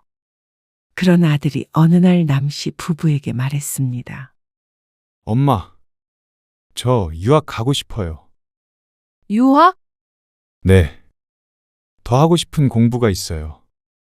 졸업 후에 바로 취직을 할 거라 생각했던 아들이 돌연 해외로 가고 싶다고 했습니다. 그런데 아들도 아직 대학을 다니던 상태였으니 돈이 문제였습니다. 아들은 남 씨에게 집안 경제 사정에 대해 묻지 않았습니다. 대학 학비도 힘들게 냈고 일부는 학자금 대출을 받게 하기도 했으니 집안 사정이 좋지 않은 건 아들도 익히 알고 있었던 것이었죠. 그런데 유학이라니. 생각지도 못한 아들의 말에 남 씨는 무어라 대답해야 되는지 몰랐습니다. 남편도 심란한 표정을 짓고 있었습니다. 어떻게든 보내주시기만 하면 열심히 공부할게요. 가서 알바도 하고요. 어떻게든 보내달라니? 남 씨는 막막했습니다. 어디로 간다는 거야? 미국이요. 돈이 얼마나 드는데? 여보, 괜히 희망을 심어줬다가 아들이 실망할까봐 무서워 남편을 말리려 했지만 남편은 일단 들어보자 했습니다. 그리고 아들의 입을 통해 나온 숫자는 남 씨의 숨을 막히게 했습니다. 남 씨의 형편으로는 상상도 할 수 없었죠. 그런데 아들은 눈물을 흘리며 말했습니다. 그저 그렇게 한국에 있는 대학만 졸업해서는 성공 못해요. 저도 고민 많이 했어요. 그러면서 무리가 되더라도 갔으면 좋겠다는 욕심을 내비쳤습니다. 얼른 대답해주지 못하는 처지가 서글펐습니다. 남편은 잠시 생각에 잠겼습니다. 셋 사이엔 침묵이 흘렀고 남 씨의 머릿속은 복잡했습니다. 일단 알았으니까 이만 돌아가 봐. 아들은 기숙사로 돌아갔고 남 씨 부부는 치열한 고민을 하게 되었습니다. 보내주자. 무슨 돈으로요? 남 씨도 마음만은 굴뚝 같았습니다. 대출이라도 받아서 보내야지. 이미 아파트에도 대출이 있어서 대출이 그렇게 많이 나올 것 같지는 않았습니다. 그런데 남편은 나중에 아들 결혼시키기 위해 들었던 적금을 깨고 주택담보대출과 사업자 대출을 더 받아서 유학자금을 지원해 주자고 했습니다. 그야말로 전 재산, 아니 빚까지 끌어모으자는 말이었죠. 착잡했습니다. 이렇게까지 해서 유학을 보내는 게 맞는가 싶었습니다. 이랬다 저랬다 하루에도 수십 번씩 마음이 바뀌었습니다. 그런데 비어있는 아들의 방을 보자 마음이 술렁거렸습니다. 한쪽 벽에 빼곡히 전시되어 있는 성적 우수 상장, 그리고 해맑게 웃고 있는 아들의 어린 시절 사진을 보니 결심이 섰습니다. 자식이 둘, 셋 있는 것도 아니고 너무나 가고 싶다는데 어쩌겠나 싶었습니다. 그렇게 하면 성공할 수 있다는데 그러면 이 정도 투자는 아무것도 아니라고 생각했습니다. 그렇게 아들은 유학길에 올랐습니다. 그곳에서 아르바이트를 하기도 했지만 학비를 대기엔 턱없이 부족했습니다. 경쟁이 치열해서 장학금을 받는 것도 쉽지 않았고 말이죠. 그러다 보니 가랑이가 찢어지는 것은 남씨 부부였습니다. 어디 가요? 김씨네 일 좀 봐주러 가. 거기 가지 말라니까. 힘든데 왜 그런 일을 해요? 그래도 일당은 쏠쏠하게 줘. 식당으로 출근하고 얼마 안 돼서 남편이 가게를 나섰습니다. 바쁘지 않은 평일에는 가끔씩 목수 일을 하는 친구를 쫓아다니며 일을 거들었습니다. 다리가 성치 않아서 무거운 걸 든다거나 하는 건 힘들었지만 그래도 손기술은 좋아할 일은 있었습니다. 하지만 그래도 육체 노동이었습니다. 절뚝거리는 걸음으로 그런 일을 하고 있을 걸 생각하면 남씨의 가슴이 문드러졌습니다. 하지만 적극적으로 말리지도 못했습니다. 그렇게 닥치는 대로 벌지 않으면 아들의 유학자금을 감당하지 못했습니다. 남씨도 밤늦게까지 집에서 부업을 하기도 했습니다. 식당이 잘만 됐다면 모르겠는데 경기가 좋지 않아서 손님이 많지 않았습니다. 민혁이니? 오늘 학비 송금했다. 네. 감사해요. 공부는 잘 돼? 공부가 잘 되고 말고가 어디 있겠어요. 그냥 하는 거죠. 그래, 밥 잘 챙겨 먹어. 건강 잘 챙기고. 타지에서 아프면 서럽잖아. 엄마 아빠도 건강하시죠? 그럼. 아이고, 이만 끊자. 너무 붙잡아뒀네. 네. 아들, 네? 보고 싶다. 남씨의 말에 아들은 쑥스러운 듯 얼버무리며 전화를 끊었습니다. 남씨는 끊어진 전화를 붙들고 씁쓸한 미소를 지었습니다. 아들이 떠난 지 몇 년이 지났습니다. 시차 때문에 전화는 자주 하지 못했지만 가끔씩 이렇게 목소리를 들으면 마음이 좋지 않았습니다. 먼 이국 땅에서 혼자 외롭게 공부할 아들이 안쓰러웠습니다. 그리고 한편으로는 미래가 걱정되고 무섭기도 했습니다. 아들의 유학 기간은 처음 정한 것보다 1년이나 지난 시점이었습니다. 무슨 과정까지 마치고 온다고 하는데 그러고도 거기서 일자리를 알아볼지도 모른다고 했습니다. 자리를 잡을 때까지 남씨 부부에게 손을 벌릴 텐데 감당할 수 있을까 싶었습니다. 남씨는 집 구석구석에 시선을 두었습니다. 작고 낡은 집이었습니다. 남씨는 아들을 유학 보내고 한 차례 이사를 했습니다. 대출 이자가 감당이 되지 않아서 훨씬 작은 소형 아파트로 이사했죠. 이제는 더 이상 물러날 데가 없었습니다. 그 다음은 월세 30짜리 반지하 원룸이지 않을까 싶었습니다. 그러던 어느 날이었습니다. 아니, 몸이 안 좋으면 미리 말을 했어야지. 미련하게 이렇게 될 때까지 있었어. 남편이 속상한 마음을 감추지 못하고 남씨를 나무랐습니다. 남씨는 과로로 쓰러져 간밤에 구급차를 타고 병원에 실려왔습니다. 요새 몸이 좋지 않았는데 식당 일을 마치고 집에서 새벽까지 박수 접는 부업을 하다가 순간 정신이 혼미해졌습니다. 거기까지가 마지막 기억이었고 눈을 떠보니 병원이었죠. 그리고 이틀간 식당 문을 닫을 수밖에 없었습니다. 하루도 쉬는 날 없이 문을 열었는데 이제는 몸도 휴식이 필요했습니다. 미녀가 잘 있어? 통전화가 없네. 집에서 쉬며 모처럼 아들에게 먼저 전화를 걸었습니다. 마지막으로 통화를 한 게 3주는 된 것 같았습니다. 공부에 방해가 될까봐 남씨도 연락하지 않았습니다. 그런데 몸이 아프니 자꾸만 아들 생각이 났습니다. 바빴어요. 공부 잘 돼가? 아, 왜 자꾸 그런 걸 물으세요? 부담되게. 어? 부담됐어? 그러라고 물은 건 아닌데. 밥은 잘 먹고 다녀? 네. 귀찮은 듯한 아들의 음성에 남씨는 잠시 말을 멈췄습니다.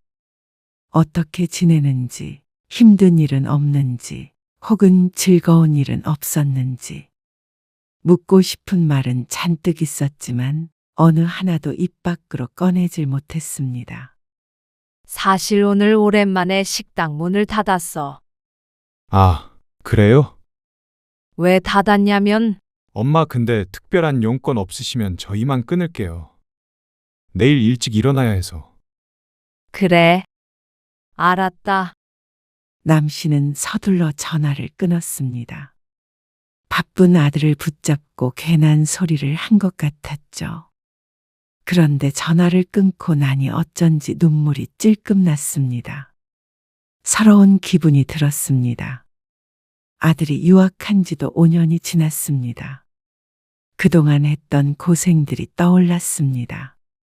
그런 생각을 하지 않으려고 해도 사람인 이상 서운한 마음이 들어 어쩔 수가 없었습니다. 점점 차가워지는 아들의 목소리를 들으니 내가 무엇을 위해 살아왔나 싶었습니다. 하루 15시간씩 일하며 살아온 고된 인생은 갈 길을 잃었습니다. 그리고 2년이 더 지나서 아들은 귀국했습니다. 장장 7년간 해외 생활을 한 것이었죠. 나중에는 미국에서 일자리를 얻어 경제적인 지원은 덜하게 되었지만 그동안의 남씨 부부는 늙었습니다. 이제는 곧 70을 바라보는 나이가 되었습니다. 유학 생활을 마친 아들은 귀국하자마자 대기업에 입사해서 승승장구하며 사회적으로 성공한 삶을 누렸습니다. 그리고 그 그늘 아래엔 남씨 부부가 있었습니다. 이번 명절에 못 오니? 개인적인 일정이 있어서요. 식당 문 닫으시게요? 이번에는 닫고 가족끼리 시간 좀 보낼까 했지. 아, 당연히 문 여실 줄 알고요. 약속을 잡아버렸네요. 아들은 미국에 있으나 한국에 있으나 참 보기가 어려웠습니다. 늘 바빴고 연락은 잘 되지 않았습니다. 아들이 한국에 오기만 하면 행복하게 오순도순 살 수 있을 줄 알았습니다. 하지만 그건 남씨만의 착각이었습니다. 이게 내 아들이 맞나 싶을 정도로 부모에게 무심했습니다. 여자친구 얼굴 한번 보여줘. 그리고 아들은 결혼을 약속한 여자친구가 있었습니다. 미국 유학 시절에 알던 사이라고 했는데 그쪽도 한국에 아주 들어온 것 같았습니다. 그리고 내년쯤에 결혼할 거라고 했는데 남씨는 한 번도 만나질 못했습니다. 언제나 보여주려나 기다렸는데 이러다가는 예식장에서 처음 볼 것 같았죠. 나중에요. 나중에 인사하러 오겠다고 한 지가 한 달이 넘었습니다. 그런데 아들은 상견례마저 생략하자고 했습니다. 그래도 결혼하는데 상대방 부모님 얼굴은 한번 봐야 하는 거 아니냐? 요즘엔 생략하기도 해요. 의논할 것도 있잖아. 무슨 의논이요? 결혼하려면 돈이 필요할 거 아니야. 의논한다고 없는 돈이 나오는 건 아니잖아요. 차갑게 내뱉는 아들의 말에 남편은 말문이 막힌 듯 했습니다. 우리가 1,000만 원 정도는 여력이 있을 것 같아서 그래. 남편의 아들은 비웃듯이 코웃음을 쳤습니다. 그걸로는 아무것도 못해요. 그냥 제가 알아서 할게요. 아들은 낡은 집을 두리번거리며 말했습니다. 눈빛이 꼭 이런 집에 사는 당신들이 돈이 어디 있냐는 듯한 느낌이었습니다. 남 씨는 아들의 말에 가슴이 찌릿했습니다. 가슴이 두근거리고 얼굴이 새빨개졌습니다. 화가 난 건지 슬픈 건지 알 수 없는 감정이 마음속에 휘몰아쳤습니다. 그러던 어느 날이었습니다. 엄마, 현이 데리고 올 거예요. 근데 집 말고 밖에서 봤으면 해요. 그런데 그 이유는 말하지 않았지만 어쩐지 짐작이 갔습니다. 그리고 저희 집 식당 한다는 말 현이한테는 안 했어요. 그냥 아버지는 회사 다니다가 퇴직하셨고 엄마는 전업주부라고만 해놨어요. 그러니까 말을 맞춰달라는 듯이 말하는 아들. 왜 그래야 하는데? 결혼할 사람인데 그런 걸 속이면 돼. 남편이 떨리는 목소리로 물었습니다. 어차피 알게 되는데 어떻게 그런 거짓말을 하나 싶었습니다. 식당도 제대로 된 데가 아니잖아요. 오래된 백반집이라 그것조차 창피한 모양이었습니다. 하지만 요새는 장사도 꽤 잘 되고 단골도 많았습니다. 현이네 집이 잘 살아요. 장인어른 되실 분은 의사세요. 그 말에 남 씨도 조금은 기가 죽었습니다. 확실히 기우는 느낌이었습니다. 하지만 집안을 놓고 보자면 그렇지만 아들이 잘났으니 다른 건 창피할 필요가 없다고 생각했습니다. 그리고 남 씨도 아들을 그렇게까지 공부시킬 수 있었던 스스로가 자랑스러웠습니다. 없는 살림이었지만 결코 부끄러운 삶은 산 적은 없었습니다. 그렇게 우리가 창피하냐? 살아보니까 돈이 없는 건 죄더라고요. 창피한 거예요. 저는 그렇게 안 살 거예요. 그래. 너 이렇게 살지 말라고. 엄마 아빠처럼 살지 말라고 뼈가 부서져라 일한 거야. 돈 없는 게 죄라고? 이런 집이 창피하냐? 여기로 누굴 데리고 온들 결혼 안 하고 도망갈 거예요. 하루도 쉬지 않고 일해서 번 돈. 그게 다 어디 간 줄 알고도 그런 소리를 해. 그러자 아들은 잠시 말문이 막힌 듯 했습니다. 아들을 유학 보내지만 않았어도 남씨 부부의 삶은 전보다 훨씬 나았을 것이었습니다. 전부 저축했다면 아마 괜찮은 집으로 이사도 가고 가게도 좀 더 번듯한 곳으로 옮길 수도 있었겠죠. 빚 갚느라 정신 없었고 버는 족족 아들에게 송금해 주었습니다. 혹시나 한 끼라도 굶을까 걱정이 돼 잠 못 이루던 날도 있었습니다. 저도 넉넉하게 유학생활 한 거 아니에요. 힘들었어요. 남들은 알바 안 하고도 돈 펑펑 쓰면서 편하게 공부하는데 저는 늘 가난했다고요. 그래서 그걸 부모 탓이라고 할 수가 있냐?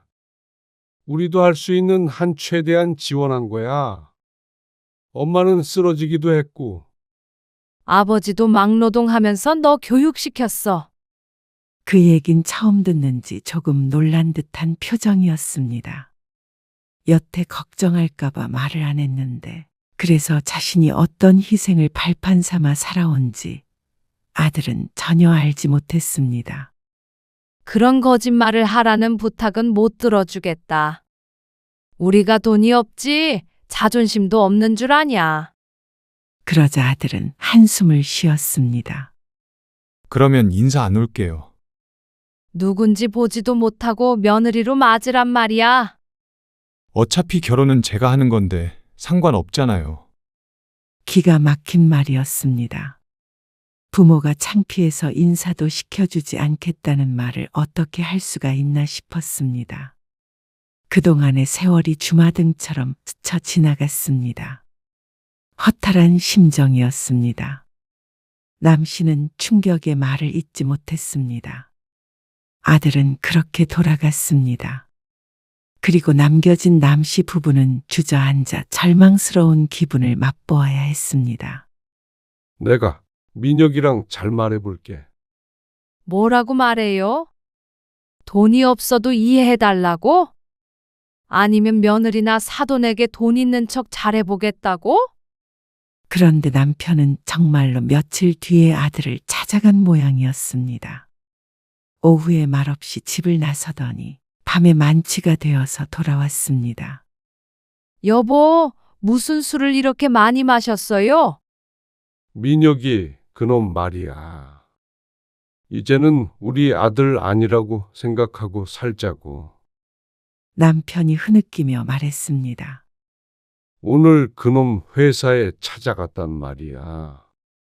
전화 연결이 안 돼서 찾아간 회사에서 크게 모욕을 당했다고 했습니다. 행색도 초라하고 애비가 절름발이라 남이 볼까봐 무섭대. 뭐라고요? 남들은 의사 아버지, 변호사 아버지, 부자 아버지가 있는데 왜 자기는 흙수저로 태어나게 했냐고. 여보, 그래서 절뚝거리면서 결혼식에 오지 말라고 그러더라고. 결혼식에 오지 말라니요. 소개를 안 시켜주는 게 아니라 결혼식에 아예 나타나질 않길 바란다는 아들. 나는 아파서 못 왔다고 그러고 당신만 왔다가 가래.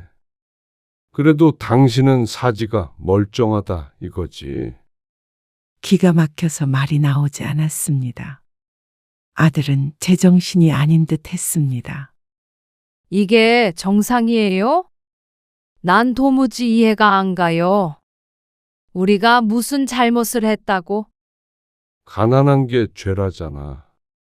졸지의 죄인이 되어버린 남씨 부부였습니다. 어쩌면 정말 죄인인지도 몰랐습니다. 없는 형편의 자식을 낳은 그 순간부터 죄인처럼 살게 되었습니다.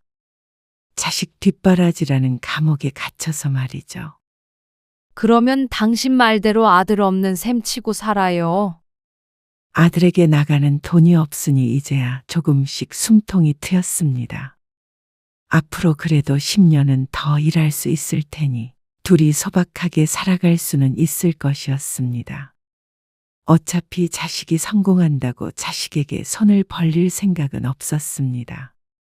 내가 낳았고 최선을 다해서 키웠으니 그걸로 잊어야겠다 싶었습니다. 속은 까맣게 썩어가지만 미련은 버리자 생각했습니다. 그날 이후로 남씨는 아들에게 연락하지 않았습니다. 그리고 아들도 부모의 존재는 잊은 듯 했죠. 그러던 어느 날이었습니다. 식당에 누군가가 찾아왔습니다. 처음엔 혼자 온 손님인 줄 알았으나 그게 아니었습니다. 부족하면 말씀하세요. 남편이 반찬을 가져다 주며 말하자 젊은 여자가 말을 걸었습니다. 아, 저기, 혹시 강민혁이라고 아세요? 예? 아, 예. 제 아들놈인데요. 누구신지. 아, 아니에요. 직장 동료인데 맛있다고 해서 와봤어요. 그래요. 서비스 많이 줘야겠네. 그러면서도 남편은 고개를 갸웃거렸습니다. 아들이 직장에서 부모님이 이런 허름한 식당을 하고 있다고 말할 성격이 아닌데 이상하다고 생각했죠. 그리고 뒤돌아서서 절뚝이며 걷는 남편을 젊은 여자가 유심히 지켜보았습니다. 그리고 밥에는 손도 대지 않고 결제를 하고 나갔습니다. 하도 찜찜해서 아들에게 물어볼까 하다가 그래봐야 무슨 소용인가 싶어서 말았습니다. 아들하고는 이제 연락도 안 하고 살 각오를 했으니 말이죠. 그러다가 얼마 뒤에 아들에게서 연락이 왔습니다. 결혼은 내년 3월이에요. 한복 같은 건 다 준비해 놓을게요. 뭐? 결혼식에 오지 말라며? 엄마는 오셔야죠. 둘 다 안 오면 그쪽에서 뭐라고 생각하겠어요. 어처구니가 없었습니다. 이런 사기까지 쳐가면서 결혼을 해야 하는 건가 싶었습니다. 진실을 말할 만한 사이가 아니라면 그 결혼이 제대로 유지가 될 것 같아? 그 말이 사실이었습니다. 거짓으로 시작한 관계는 꼭 무너지게 되어 있었습니다.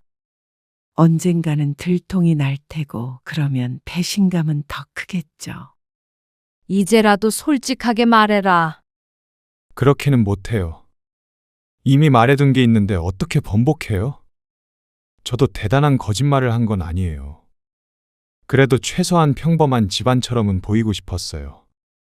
그래서 다리 저는 아버지가 창피해서 결혼식에도 오지 말라고 그러는 거야? 네가 어떻게 아버지한테 그럴 수가 있어? 어떻게 이렇게 가슴에 대못을 박아? 제가 당당하게 결혼하길 원하시면 엄마도 제 입장 생각해 주세요. 아니, 나도 그 결혼식 안 간다. 엄마, 네가 우리를 외면하고 부끄러워하던 순간 우리는 인연이 끝난 거야. 부모 없이 결혼식하고 잘 살아봐라. 다시 한번 아들이 남 씨를 불렀지만 남 씨는 외면했습니다. 더 이상은 아들과 통화하고 싶지 않았습니다. 아니, 더 이상은 아들의 어머니이고 싶지 않았습니다. 이런 자식은 자식이라고 생각하지 않고 살기로 마음먹었습니다. 그리고 남 씨는 아들과 연을 끊었습니다. 결혼식을 올린 듯도 한데 아들은 전화가 없었습니다.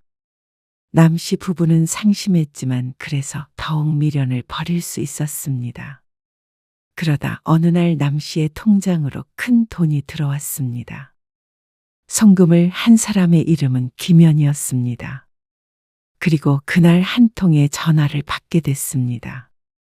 저, 민혁 씨 어머니시죠? 그런데요. 안녕하세요. 어머님, 저는 김연이라고 해요.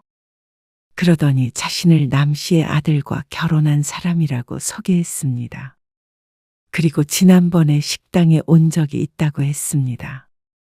남 씨의 머릿속을 스쳐가는 예쁘장한 얼굴이 있었습니다.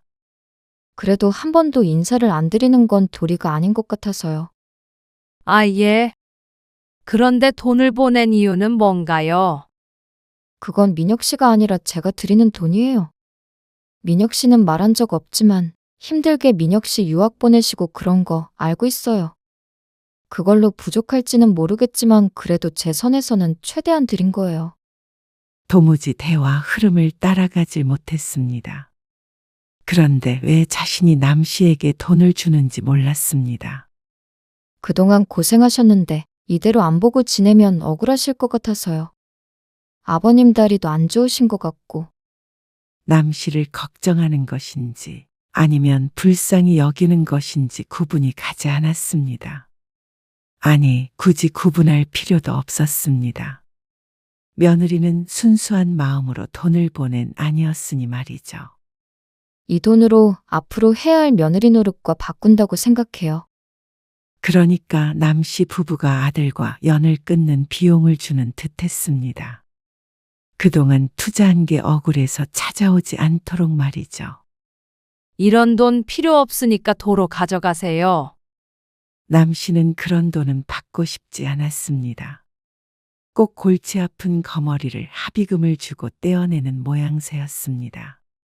하지만 남 씨는 돈을 주지 않아도 아들과 앞으로 왕래하며 살 생각이 없었습니다. 받아두세요. 무슨 일이 있어도 돌려달라는 소리 안 해요. 어차피 민혁 씨랑 연 끊으실 거면 형편에 조금이나마 도움이 되는 게 좋잖아요. 남 씨는 호통을 치려다 말았습니다. 어쩌면 며느리의 말이 크게 틀리지 않았습니다. 둘이 부부이기에 며느리의 돈이 아들의 돈일 텐데 그러면 이 정도는 그동안의 보상이라고 생각하면 큰 돈도 아니었습니다. 가난한 게 죄라는 아들. 그 죄를 며느리가 씻어준다고 하니 참 아이러니했습니다. 남 씨가 남편에게 말하자 남편도 처음에는 당장 돌려주라고 했다가 골똘히 생각했습니다. 우리가 그 정도 받을 권리는 있잖아. 안 주겠다고 해도 민혁이한테 받아내려고 했던 돈이야. 남편은 그런 생각을 해오고 있었던 모양이었습니다. 괘씸해서 어떻게든 받아낼 생각이었어. 최소한 유학 자금은 돌려받아야 직성이 풀리지. 그래서 차라리 잘 됐다고 생각하자고 했습니다. 자존심 세울 문제가 아니라며 말이죠. 현실적으로 생각하자면 상황이 나쁘지 않았습니다. 어차피 명절에 며느리를 부를 것도 아니었고 안부 인사를 받을 생각도 없었습니다. 바뀌는 것 하나 없이 돈만 생기는 것이었습니다. 결국 남 씨는 돈을 돌려주지 않았습니다. 그리고 그 돈으로 남은 대출을 갚았고 어느 정도 숨통이 트였습니다. 받길 잘했다는 생각이 들었습니다. 남 씨 부부는 그동안 아들에게 전화도 한 통 한 적이 없었습니다.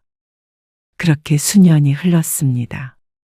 시간이 지나서 식당도 방송을 타며 꽤나 장사가 잘 되었습니다. 그래서 작지만 좀 더 깔끔한 집으로 이사도 했죠. 어쩐지 아들과 연을 끊고 난 뒤로 모든 게 잘 풀리는 것 같았습니다. 늘 밑빠진 톡에 물만 부으며 살다가 물이 차는 것이 눈에 보이니 들뜨기도 했습니다. 그리고 4년 정도가 흘렀을 때였습니다. 모르는 번호로 전화가 한 통 왔습니다. 엄마, 저예요. 아들 민혁이었습니다. 남 씨는 잠시 숨이 멈추는 것 같았습니다. 남 씨에게서 대답이 없으니 아들이 다시 한번 남 씨를 불렀습니다. 엄마, 그래. 어쩐 일이야? 그런데 아들에게 들은 이야기는 실로 충격적이었습니다. 직장에 잘만 다니던 아들이 빚더미에 앉았고 이미 며느리와는 이혼을 한 상태라고 했습니다. 이혼을 했다고? 작년에요. 빚은 어쩌다가 생겼는데? 장인어른이랑 사업을 하나 했어요. 회사를 관두고 병원과 관련된 사업을 아들이 도맡아 하다가 뭐가 잘못된 모양이었습니다. 그런데 그 사업자 명의가 아들이라 10억이 넘는 큰 빚이 생겼고 그로 인한 불화로 인해 며느리와도 갈라선 것 같았죠. 갑작스런 나쁜 소식에 남 씨는 뭐라 대답해야 할지 몰랐습니다. 그렇게 승승장구하던 아들이 불과 몇 년 사이에 그렇게 될 거라고는 생각지도 못했습니다. 운명이란 참 얄궂었죠. 이렇게 되고 나니까 정신이 들었어요. 제가 뭘 위해서 이렇게 산지 몰랐는데 엄마가 떠오르더라고요. 현이가 아버지 다리도 알고 이미 다 알고 있더라고요.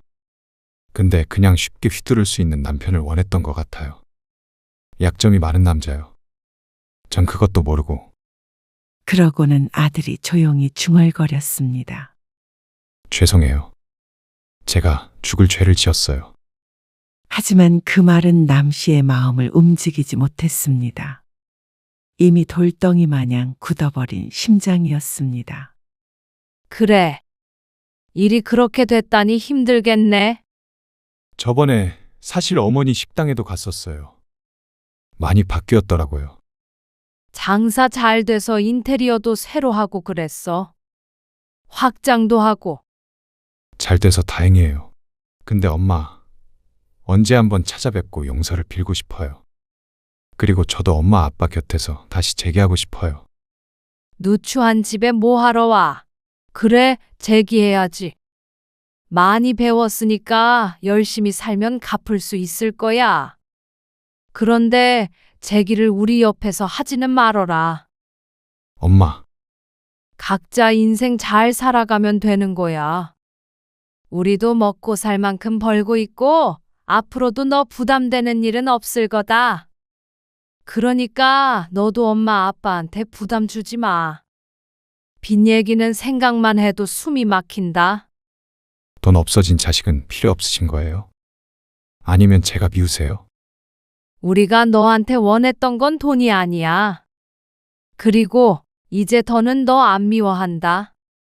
미워하는 것도 그만한 애정이 남아 있어야 되는 거더라고. 그 말에 아들은 큰 충격을 받은 듯 했습니다. 아들의 사정은 딱하지만 남 씨의 말대로 젊고 능력이 있으니 언제든지 일어설 수 있을 것이었습니다. 그 괴로움을 남 씨는 함께 나누고 싶지 않았습니다. 그동안의 마음고생이면 충분했습니다. 이제 말년에는 조금 마음 편히 살고 싶었습니다. 고생하며 살았으니 남편과 함께 좋은 데도 다니고 좋은 것 먹고 그렇게 소박하고 행복하게 말이죠. 남 씨는 전화를 끊었습니다. 그리고 다시 남 씨가 아들에게 전화를 받는 일은 없었습니다.